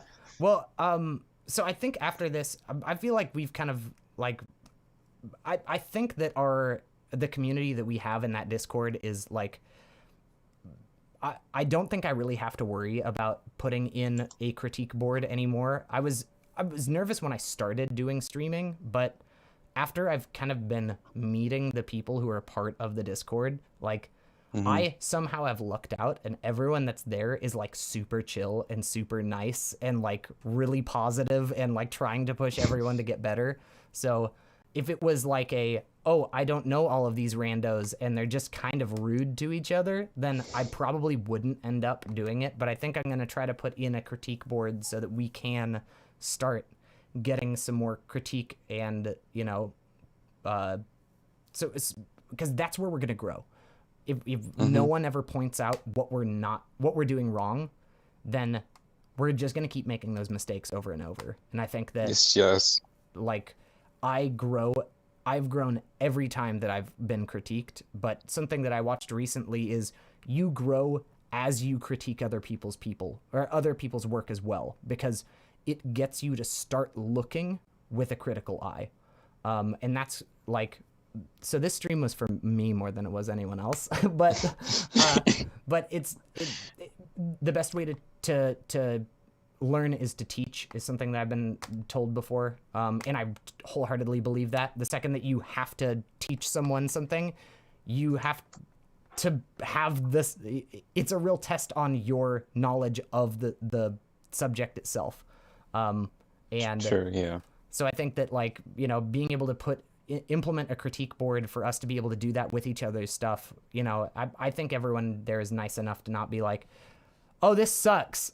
Well, okay, well, why does it suck? Because I don't like it. It's like, I think that everyone's kind of past, I don't think anyone is there.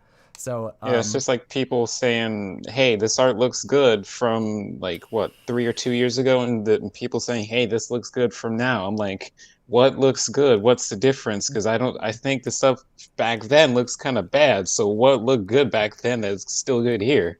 yeah, it's really hard finding that medium of trying to make sure that you're building someone up so that they continue doing art, but not being so nice that you're not giving them any information on what to improve. That's kind of the battle that you go through with doing critique, is kind of like, because it's scary and vulnerable for the person who's asking it, but if they're asking for it, they are asking for it. Oh, you're asking for it.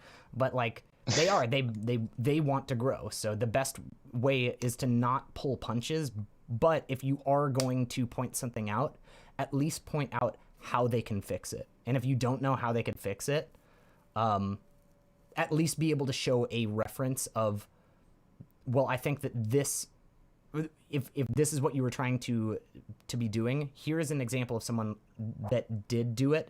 Let's kind of let's figure out together what it is, what the difference is between like how they achieved it and what you did, you know.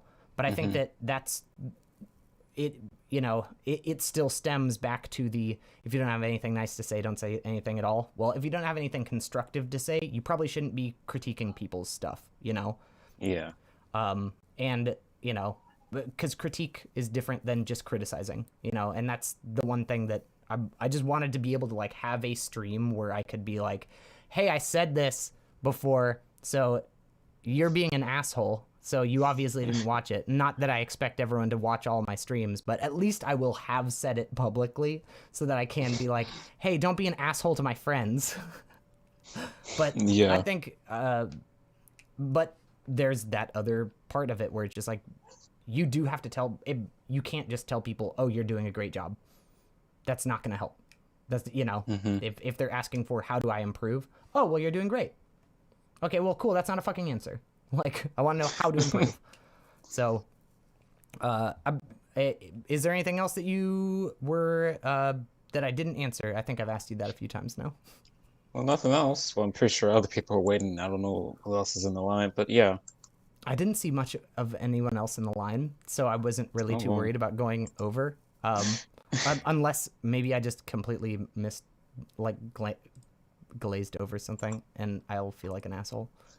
I don't know. Yeah, no, I think it was just you and Becker that were asking for it. Where's the line? Oh, the line is in my Discord. So if you are interested in doing it, Nice Cream. Oh, I see that you said hi.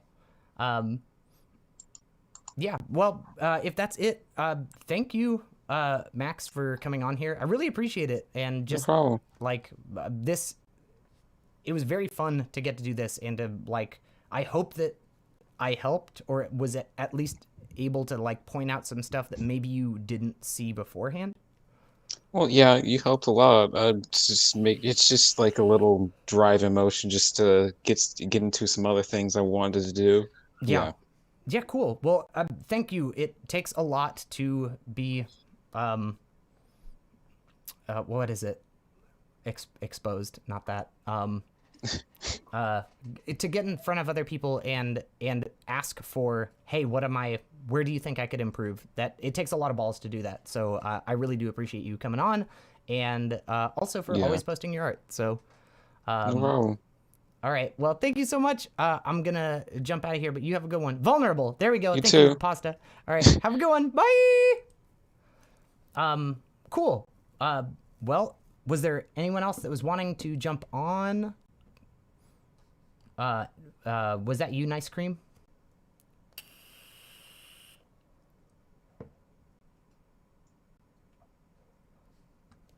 You know what, guys? There we go. I haven't had music on for a bit. This feels good.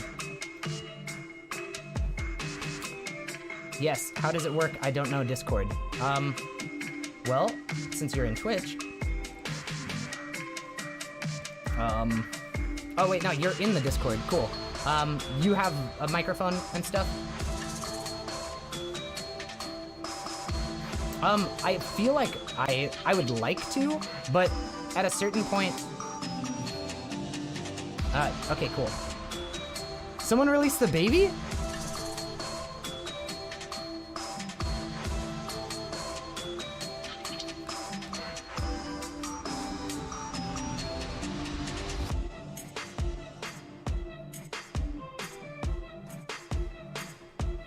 Somebody release the baby. Somebody release the baby. He was drinking water, and he wants to go back to drinking water. But guess what? I'm not, because I'm a baby that got released. I got released. Isn't that right? Are you angry at me because I didn't let you just keep drinking water? He is. He's mad.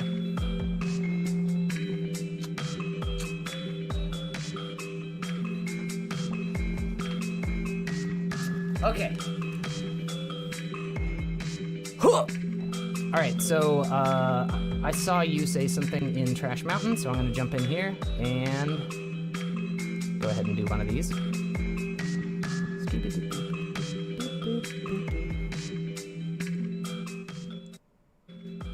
Hello. Hello, friend. Hey. How are you? I'm very good. Oh, I recognize an accent. Where are you from? Germany.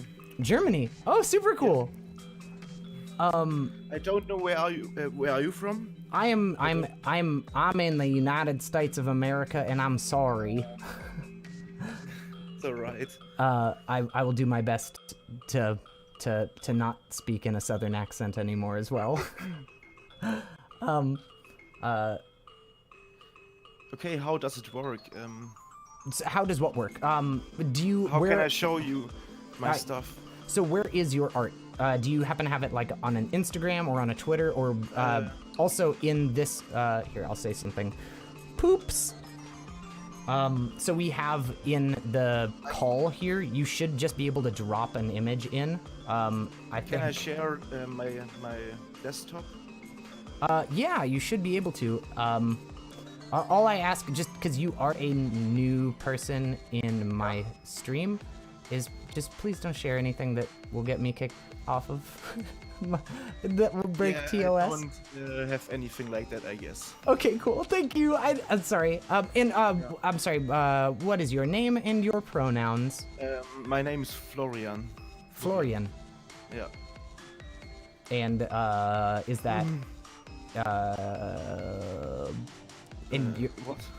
and your pronouns? He, him, she, her. He. Okay, cool. I do my best not to assume these things. I'm a cis. It's called cis or. Yes, cool. Yes, I'm cis. Cool. Yeah. So you are able to share your screen, though I just don't know what the quality is going to be like. So if you see where we're talking, see how my little icon's lighting up? Bop, bop. See at the top of our chat? Cool, yeah, so there we go. Oh, wow, this is super cool. Oh, someone is trying to call me. I'm sorry. Let me just make sure that I message them.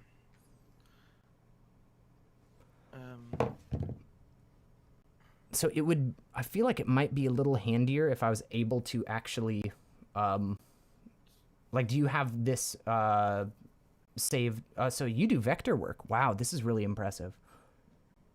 Yes, I'm not drawing actually. I'm doing this with my mouse. Fuck, really? Yeah. Wow, this is really good. I love, God, the use of color is really nice. Jesus. It was actually not that much work, I guess 2 hours or something like that. Damn. Okay. All right. I have a very, very good workflow with Illustrator, I guess. Yeah, I could tell. And it was for, I'm studying media design at the moment, and that was for a subject for I don't know. My English is not very good. It's at okay. the moment. So it was for Yeah, a for like a class, festival. a festival. It's a festival and a metal festival. I made a metal festival, Flyer. and I called it Ice Cream. So yeah. Ah, Ice ice cream. cream. That's Yeah. very good.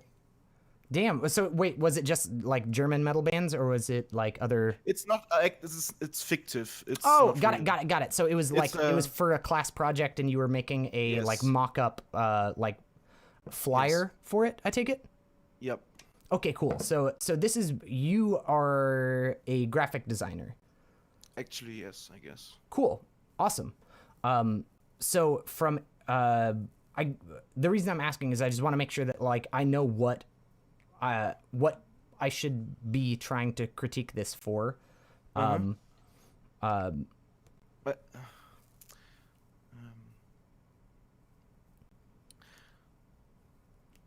I think it's just you not guys can't see what I see. three-dimensional. Not three-dimensional in my opinion, and I'm not really good in that. Okay. It's, So- yeah.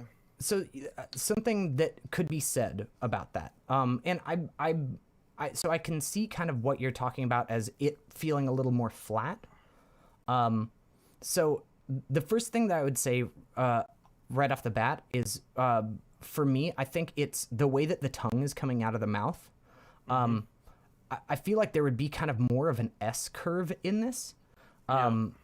If it were more three-dimensional. Is there any way that you could like send this image over to me? Just because I could kind of show you a little easier that way. Just the image. Yeah, you could send just like a JPEG of it, or you've gotten for sure. Illustrator. So I have Illustrator as well. So if you needed to send a vector, that's fine. I believe I could also. I can send PNG, or what do you Yeah, want? PNG is totally great. PNG.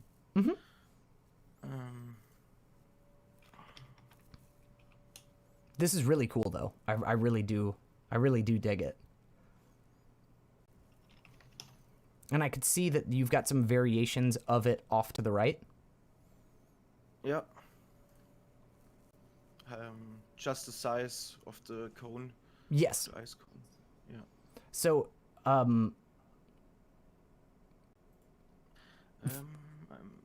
I'm looking for it. oh yeah, you take your time.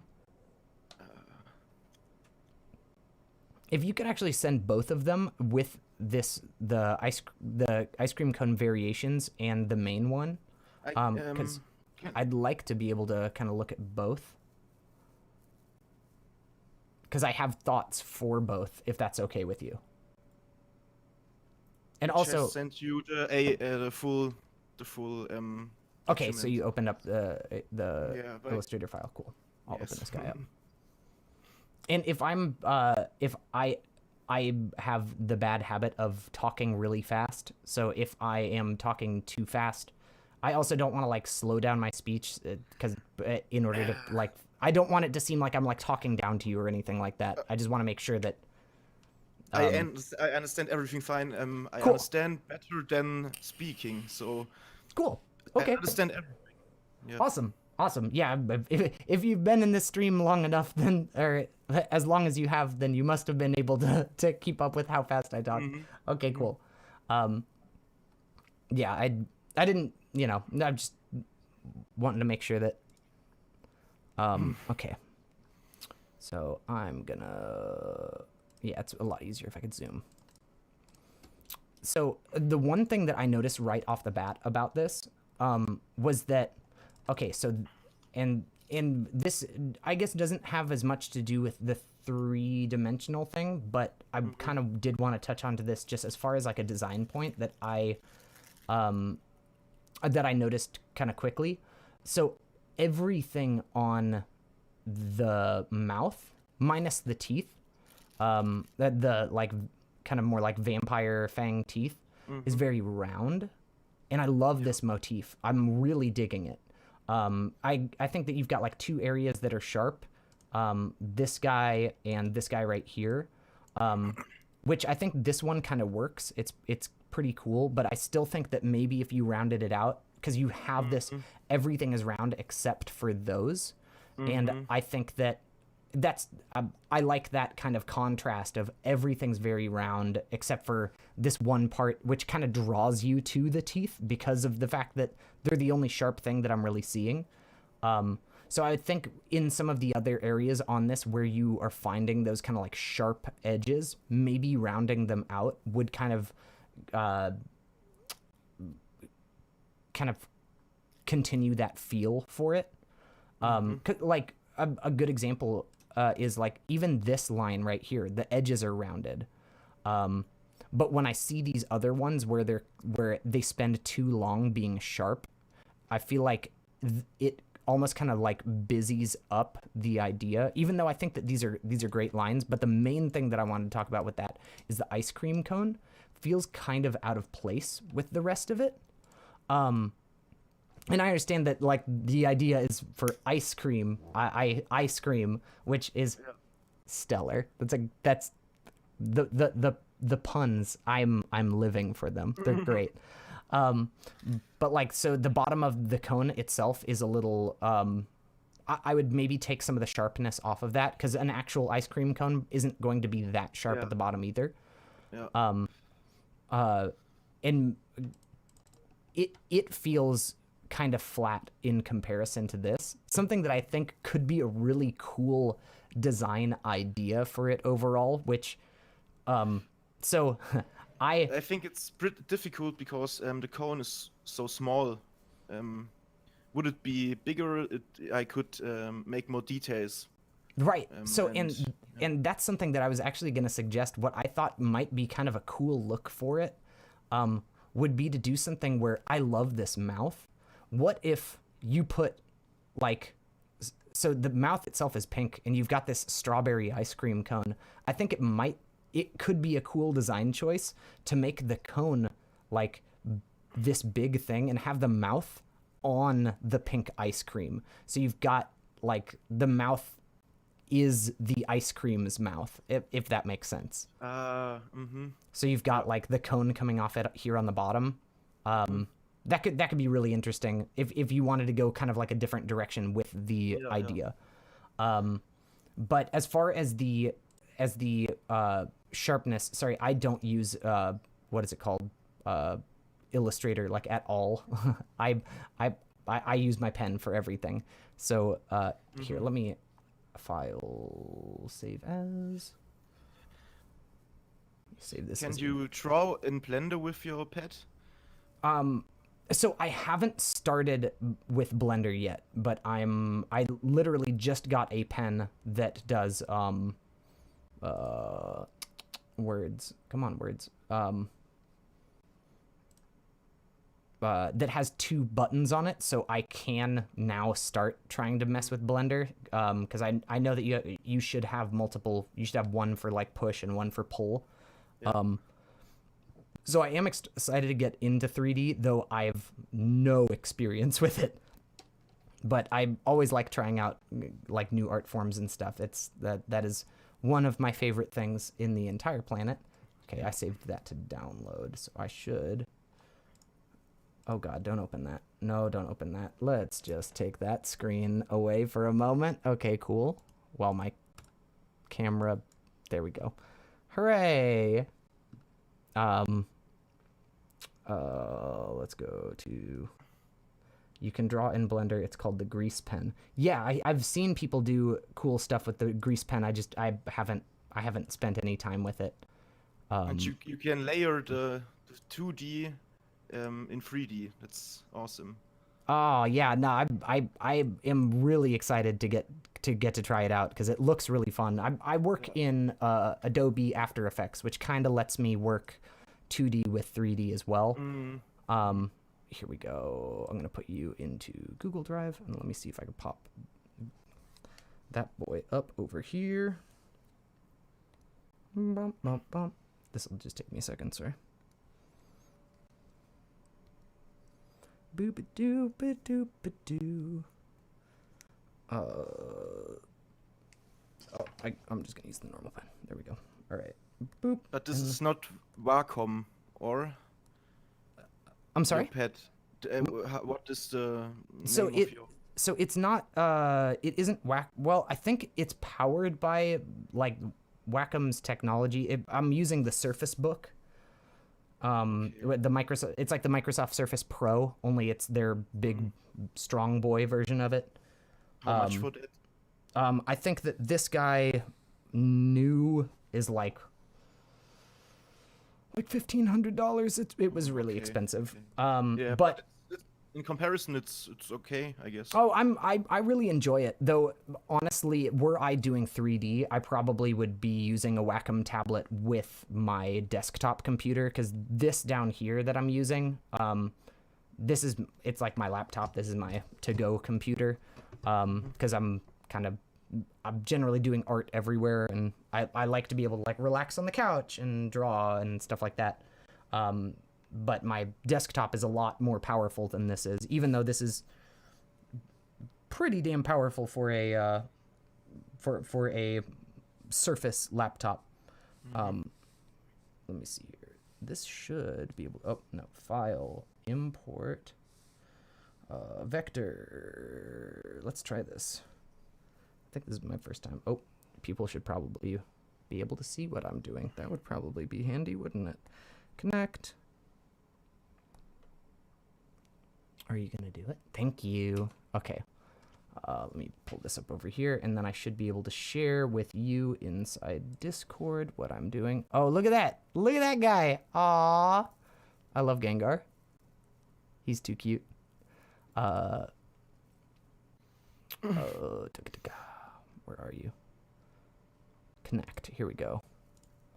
All right, so I should be able to share with you. Yeah. Kind of cool. Did it import the vector somewhere? Where is it? Lamau? I see that it's here, but I'm not seeing the image itself. Maybe that I'm just gonna save it as a JPEG file. Oh wait, not save as. This is Illustrator. File, export, export as. JPEG, yes please. Also, are these artboards on the side? I don't use Illustrator much. So, the extra screens, are those the artboards? Oh, here, I'm just gonna do that. Are you still there? Yep. Okay, cool. Please load. Unable to export at that resolution. All right. All right, keep your secrets. Let's try at a smaller PPI.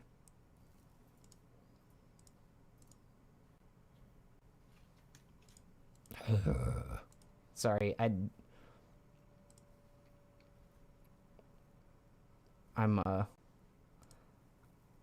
such a noob when it comes to Illustrator. Okay, let's try it. 72. It's my favorite program from Adobe. I'm so happy you like it. I've never been able. I come more from a 2D pencil background, like drawing with pencil.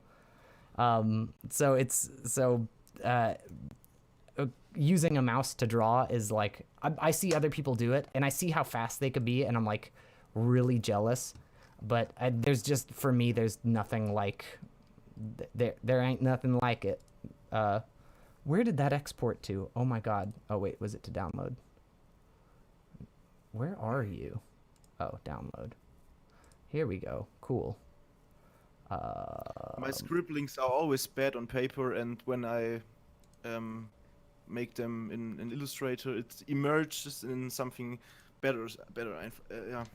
Yeah, I'm super impressed with what you're able to do in Illustrator. I've never been able to come anywhere close. I can't. I've never been good with Adobe Illustrator. I wish. Here we go. Loading file. All right, cool. Sorry this is taking so long. All good. Awesome. Okay. I really appreciated your. Oh, not at all. your tips. I really appreciate the, you know, you being willing to come on and you know, let me kind of point it out, because for me it's good. It's a good learning experience for me, because it gets me doing critical thinking about, like, oh, how well it's a problem, you know, it's solving a problem. So right now, okay, let me get a different color or something. I'll get like white. Can you could see my screen and stuff, right? Yep. Okay, cool. All right, so right now you've got this, you know, the tongue, which is coming out of the mouth. It's got that very what is it called, Rolling Stones vibe to it. So I think in order to give it, like right now, I think that it's sitting directly in the center of the tongue, yes, but I think that if this white line kind of came out and you had more of a curve to this tongue, like some sort of S curve, No. You'd get a more of a feel for, here, let me just kind of blend that guy in real fast. Just so I can kind of see what I'm doing. Oh, that's a gradient. Oh, that's a fun gradient, but I don't know how to do it. Okay, I'm trying to cover it up just so I can. Okay, good. There we go. Oh wait, I could. Look at me. Look at this silly man. Is it you? Where is that guy? Here he is. Here we go. Boop boop, and then that's it. I'm just gonna kind of blend that in so I don't have to be thinking about it. There we go. Hooray!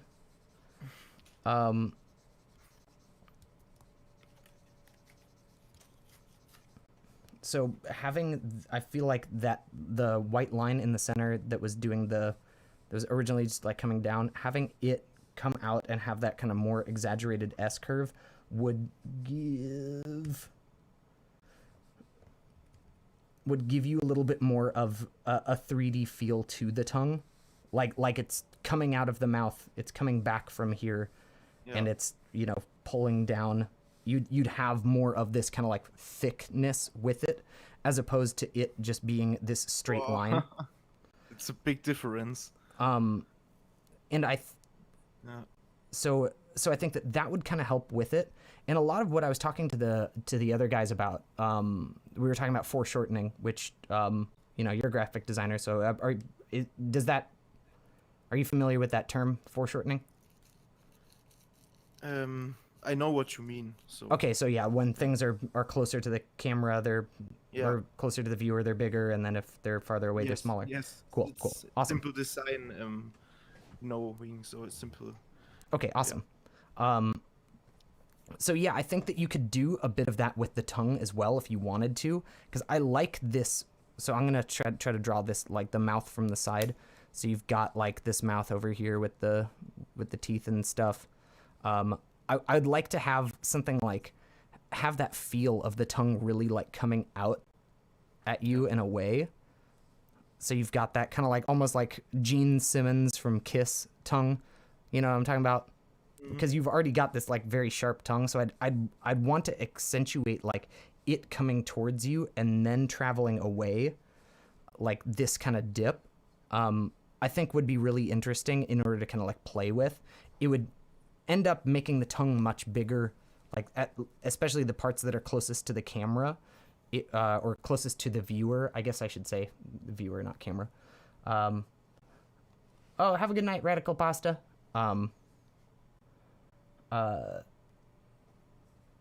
I think that would kind of help with that 3D element, because it really does have a very nice. It feels very three-dimensional looking at the design itself. I think the only thing that really holds it back is that tongue specifically. Yeah. Oh, and to kind of like clarify what I was talking about before, let me take some of this stuff away. Boop, boop, boop, boop, boop. Where are you? This guy. I'm gonna just grab you, move you over here. Well, I like that, like, so I'm so used to the metal, because I played a bunch of metal growing up. That was I guess aggressive music is like some of my favorite music that exists. Yeah. So I like your aesthetic taste on it, because normally it's like so like fucking demonic and fucking hell spawned, you know, like and seeing this like much more kind of like poppy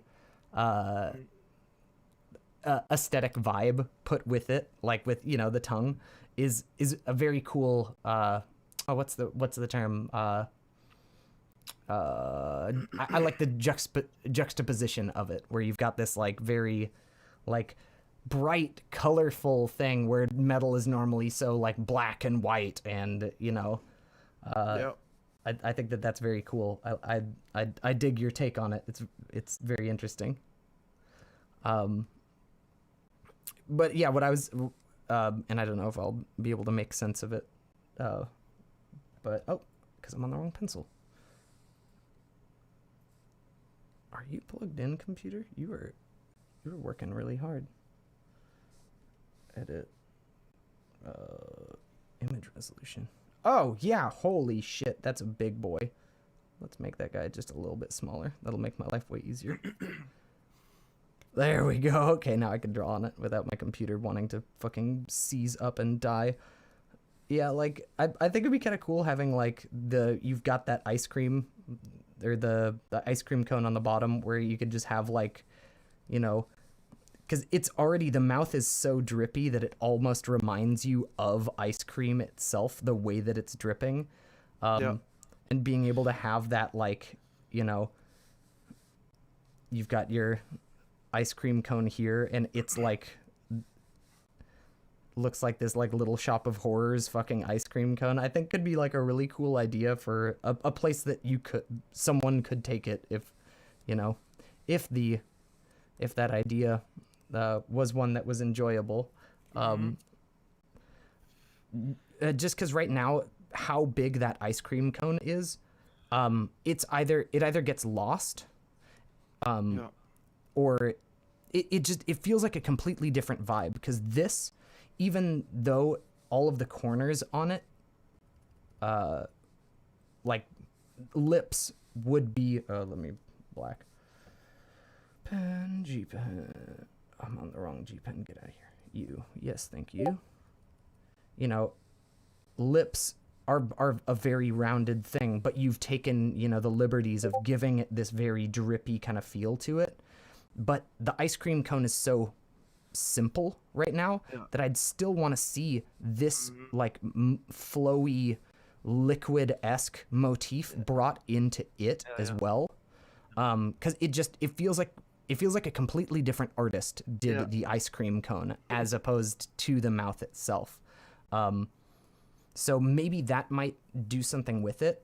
And then some of what I was kind of talking about earlier with the what up, 740? With that one artist that I was talking about, I don't know if you were here earlier when I was talking about that Cynics guy and how he was talking about like the Fibonacci Spiral. Yeah. I was there. Cool. So thinking about it, because these boxes are all going to kind of remain there. Oh, yeah. Let me pull it up over here.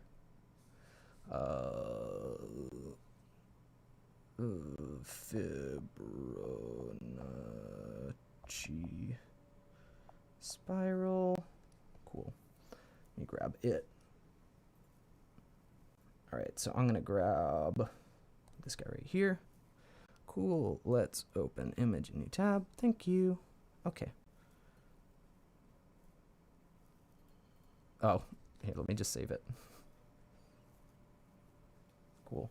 Save. I know it's not really showing up on screen right now, but it will in a moment. Grab you. Drag you into Clip Studio. All right. So let me copy, cut, bring you into here, paste.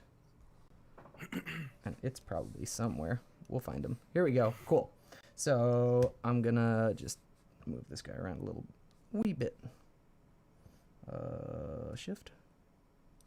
Cool. And so I'm gonna make this guy sit in side of this square right here as much as I can. Just like the basic shape of it inside this square. Cool. So now that I've done that, I know that that is my...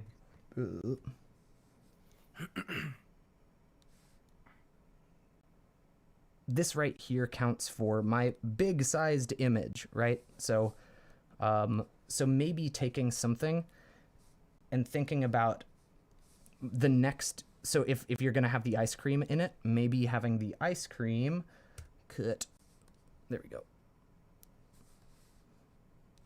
be something that is about, let me get rid of that, something that would be about this size on the screen. Because see how, like, even next to it, just this size feels good with that design. Just this, I don't know if you could see it. Maybe I'll have to zoom in. But like how this kind of, this size square just kind of feels good next to it. So maybe making it be about that same sort of size, if it's going to take up that much room. Just, and that's, you know, if you want to go off of that whole golden ratio, golden rule ratio or whatever. Or having it be, because the other thing that you could think about is this size right here, this second box, is almost what your tongue is doing right now. It's kind of taking up that much space. So then the next size down is this little square, but I don't think that having your small item, you've got big, medium, small, having the small thing be something that is supposed to be eye-catching, like if it was if you do graphic design, you understand that, like, you know, a good graphic design should be able to be printed very small and be legible, you know, Scalable. yeah, it should be able to be like, it should be able to be printed on a business card and everything on it should be able to be readable. That's at least what what I took from my graphic design stuff. And right now it's just like, I'm thinking right now that this guy right here, he just feels a little out of place. I think right here, you're getting way closer to it. This ice cream cone guy. But honestly, I think that even him being, where are you? There you go. Like that feels like a size where the weight contrasts with the other one at least, but you could even have it, oh god, that's not it. You could always make the, where are you? Oh, cancel. Cut.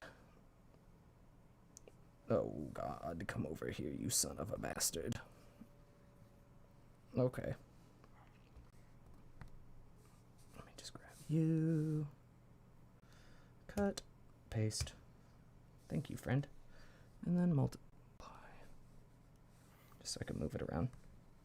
Like, it...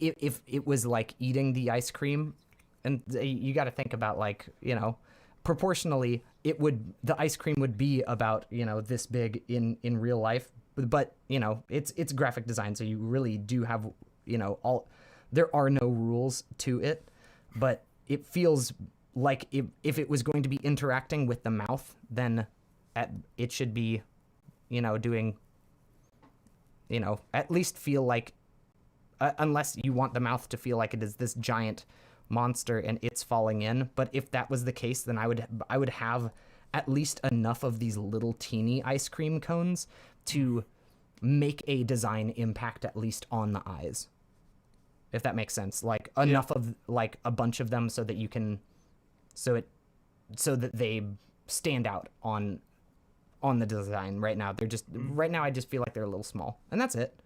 Like but all in all, that is such a good mouth. Like, I could not make a mouth that looks that good. That looks really, really, really fucking good. Like, I'm super impressed. Thank you.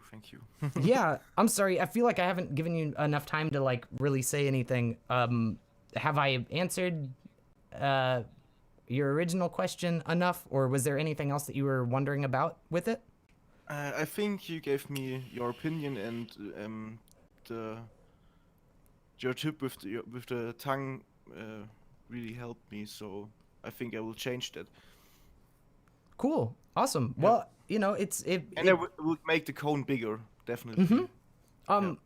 Or if you wanted to keep it that small, another thing that you could do is think about, because it is metal, and metal people generally don't shy away from the idea of LSD, but you could always put like the ice cream on like a little LSD tab that's on his tongue. You know, if you wanted to keep it small. Also cool, yeah. Yeah. I mean, acid is a hell of a time. Me and that pretty Lucy lady used to hang out a lot a few years back. So I'm always down with seeing acid on a motif. Last time I took acid is like 2 years ago or something like that. I know, I miss her. She was a good time. But I it's do not not suggest that. It is not a good thing for anyone. not No one my should do favorite. that. I know, I'm right there with you. No one should do it. It's very bad. I'm not it's promoting very bad, drug yes. use whatsoever, because I am not breaking Twitch's terms of service. Wink. But yeah, no, all in all, I think it's super cool. Oh, okay, so here's my question. Who would play on your metal festival? Trivium and Ginger. Trivium and Shinra? Ginger. Shinja? I don't think I've heard Ginger. them. It's a Are they a Ukrainian gent band? No, I don't know. It's mixed a little bit. It's the singer is female, and she's very good in growling and screaming, and Oh, cool. yeah, she's awesome. Yeah, that's man, I don't know. I love metal. Because when you grow up in the metal scene, you realize that all like people who are in it are just weird nerds. They put on this front of being like so dark and scary, but like behind the scenes, they're just like big weird nerds, and I love that. I love, scary, intimidating, but then when you meet them, they're like the sweetest people that you've ever met. That's my favorite trope, you know. Well, How big are your plugs, by the way? Your I think they're like 1.5 inches, something like that. They're big old. what's that in millimeter? Oh God, 30. Yeah, it's. Oh yeah, no, I think I have 32 millimeter. I think if I remember correctly. I have 32 or 30. 24. Oh hell yeah, Big Ears Club. I also make my own plugs and tunnels. Do you? Oh cool. Hey, if you drop a link, like, do you sell them? Because I need some new ones. I've been wearing these for way too long. I don't sell the plugs, but I sell silicone molds on Etsy. But yeah, Oh, okay, cool. but I could send you some when What? I made one. Yeah, Yes, for please. sure. Yeah, about that lifestyle. Cool. 32. Yeah, I believe so. Okay. What's your favorite color? I love all colors. So I like pink and teal. Those are my two. Those are my two. Teal, though, I think more than anything, or like seafoam, like super neon blue green. Yeah, I think I will make some for you. What? That's so awesome! Thank you. You were too kind. Yeah, no, like this. That's my favorite color. Also, it goes really well with pink. That's why. It's the best. Look how good it looks with pink. Sorry. It's turquoise. Oh, so German. good. Is that what it's called in German? Kies? I guess it's turquoise. Turquoise? Oh, like turquoise. Okay. I think I'm gonna start stretching, but never do.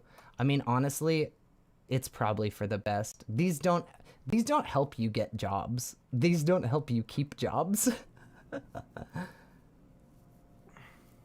How do I skip the just straight pierced ears part? You don't have them do dermal punch. Don't have them punch it, because you want to have as much meat on your ears to stretch as possible. I already have my everlasting job stopper on my hand. Oh yeah, man. Well, I'm sorry, I was just reading chat. So if I answered everything, thank you so much for coming on. I really appreciate it. That's super cool. I appreciate you. Can I ask one more question? How did you find me? I'm just in the arts channel on Twitch. Oh, cool. Awesome. Yeah, I scrolled through and I thought you look interesting, and yes. Hooray! Okay, cool. So it's just through Twitch. Sorry, I'm trying to figure out where people are coming from. Well, I appreciate it so much. Instagram. Oh, cool. Oh yeah. If you want to plug anything, you are welcome to. If you where is your art? I have no real art channel. Oh, okay. I just have a personal profile. Well, but it's open. It's public. Cool. Well, yeah. Feel free to post it in the Discord, because I'd love to follow you. Okay. I think your art's really good. I'd like to see more of it. Okay, nice. It's 5 p.m. here, so yeah. Yeah, I will sleep now. All right, friend. Well, I appreciate you. 5 a.m. Not Holy PM. shit! Go get some sleep, brother. Yeah, for sure. Okay, All right, thank you. Thank you again Bye. so much for coming on. Bye. Hooray! Man, this was so fun. This was so good. I don't know. I had a really good time tonight. So I wanted to thank all of you guys that were a part of this, and then also everyone who was. Sorry that I haven't been as good about comments tonight. I've been trying to make sure that I put the focus on, whoever it was I was talking to. But everyone else, thank you guys for being here. This was really cool. I feel like I've learned a lot just by doing this. So, big thank yous. You guys are the fucking best. I don't know where that is. Hey, yeah, you guys keep the stream going, and I appreciate that, because I want it to keep going, because I enjoy our friendship very much. And I don't know, it's been very cool. I guess on a separate note, before I jump out, I just want to gush about something. Okay, let's put some music on. No, I want that one. Oh, what up, Anjo? Anju. So wholesome. Okay. So, let's talk about visual novels, because I've been playing them, as you guys have been knowing. I've been talking about the date sims that I've been playing. We're moving to Virginia, by the way. Hell yeah, what part? That's awesome. Okay, visual novels. So they're like books, but they're better, but they're almost like a comic. But for someone like myself that's always dreamed of making a comic, they're way more accessible. And I think I need to finish up some of my projects that I've been working on, but I definitely, so I've had tattooed across my knuckles, one of my job stoppers is the name of the cartoon that I've dreamed of making since I was 20. I don't know, I've been really stoked on the visual novel as a medium, because you get to tell a story, but you also get to show images of the characters, which is cool. There's also a background music component, which I can make background music, sound effects, all that stuff could all be part of it. And I've just been really enjoying it as a medium as of late. I started a new one last night where I hate the protagonist. Well, I hate the main character. I guess he's the protagonist. But I do love the wolf man that he's in love with. And it was a cool sci-fi thing called Adastra. And it's not as horny as the other games I've played, though it does get horny, but not, it's just kind of part of the story. It's not just like, hey, you're gonna date this tennis player, this tennis team, so you can fuck all of them in a myriad of positions. Near Charlottesville. I know a few places in Virginia. I know, but they're the ones that are just like closest to North Carolina. I don't know if I've been to Charlottesville, but congrats. I hope that is a good move for y'all. That's super awesome. Or I hope the move goes smoothly. I'm sure it'll be a good move. You will make the best of it. Okay. Okay, Richmond. Richmond's sick.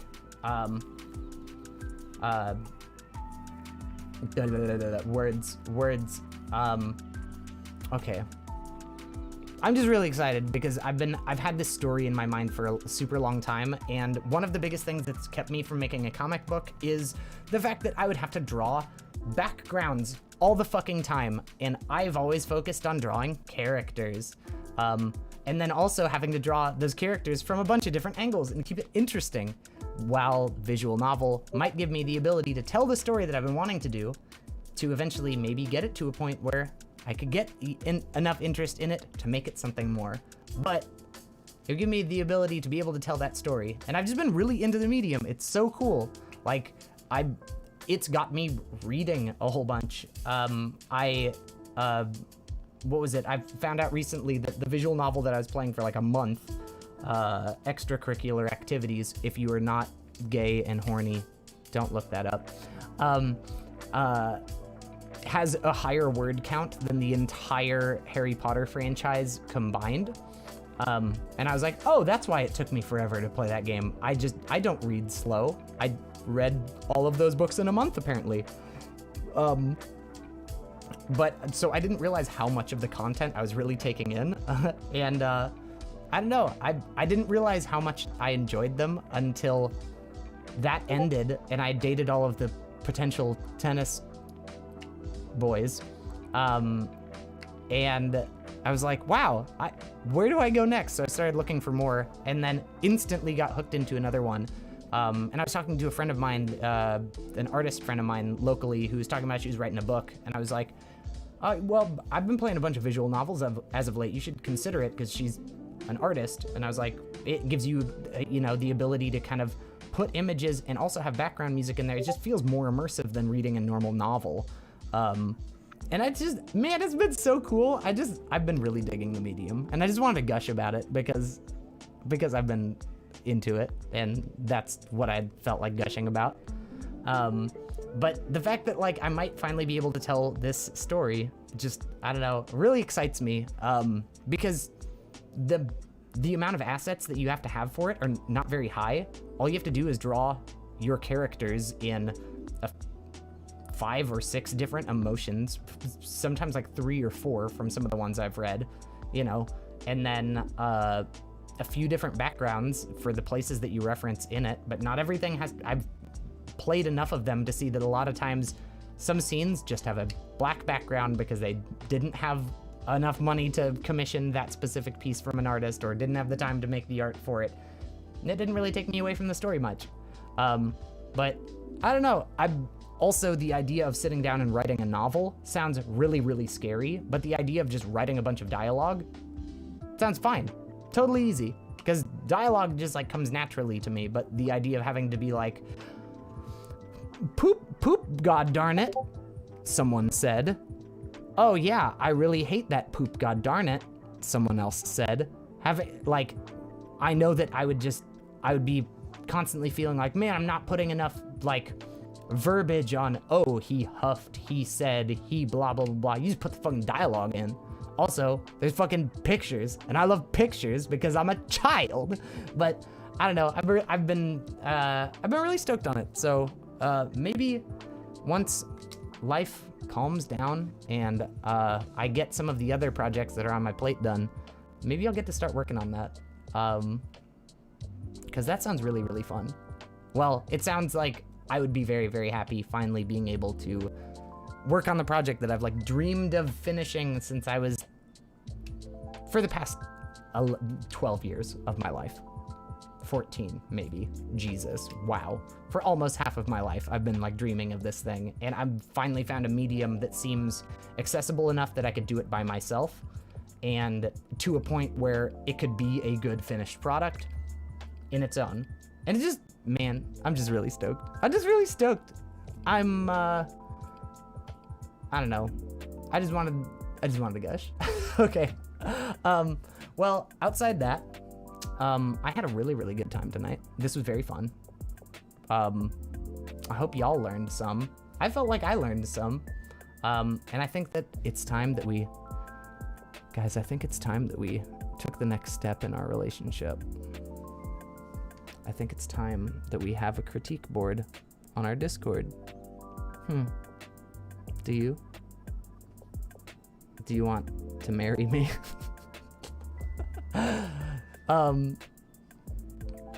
Yeah, let's start that. I'll be dropping that in tonight, and maybe we could get some good art critiques or sketch critiques. Or hey, did you make music and you feel like getting some critique on it? Cool. I think we're all pretty. I think we understand how this whole thing works. But I've now been streaming for like 3 hours, which I guess is a normal person's stream time. But I get winded easily because I'm always talking and trying to not have any dead air. And it's hard. Plus, I want to go see my boyfriend. It's like 11:45 and he's really cute. So I'm gonna go do that. But I just wanted to thank you guys for being here. And if you wanted me to critique you but I didn't get to you yet, then let me know and we'll schedule another critique date for sometime in the future. Big shout outs to Becker MD, to Max Otter, Snowflake, and Nice Cream for coming on and letting me talk about their art. It was really, really cool. It was really cool getting to do that. It was very, very awesome, and I feel very privileged to get to do that. It's very cool. You guys are really awesome. You keep this whole stream thing happening, and I could not thank you enough for it. So I'm gonna go and see my boyfriend, and then probably see my other boyfriends in my visual novels because I've got plenty of them now. All right. Well, I love you guys very much, and I'm gonna go turn into a pumpkin or a possum or something. I'm gonna turn into something. I'm gonna turn into a monster. I'm gonna go turn into a little baby in the boat. So you guys have a great time turning into the little baby in the boat. I'm gonna be a little baby in a boat. So thank you very much. Sayonara.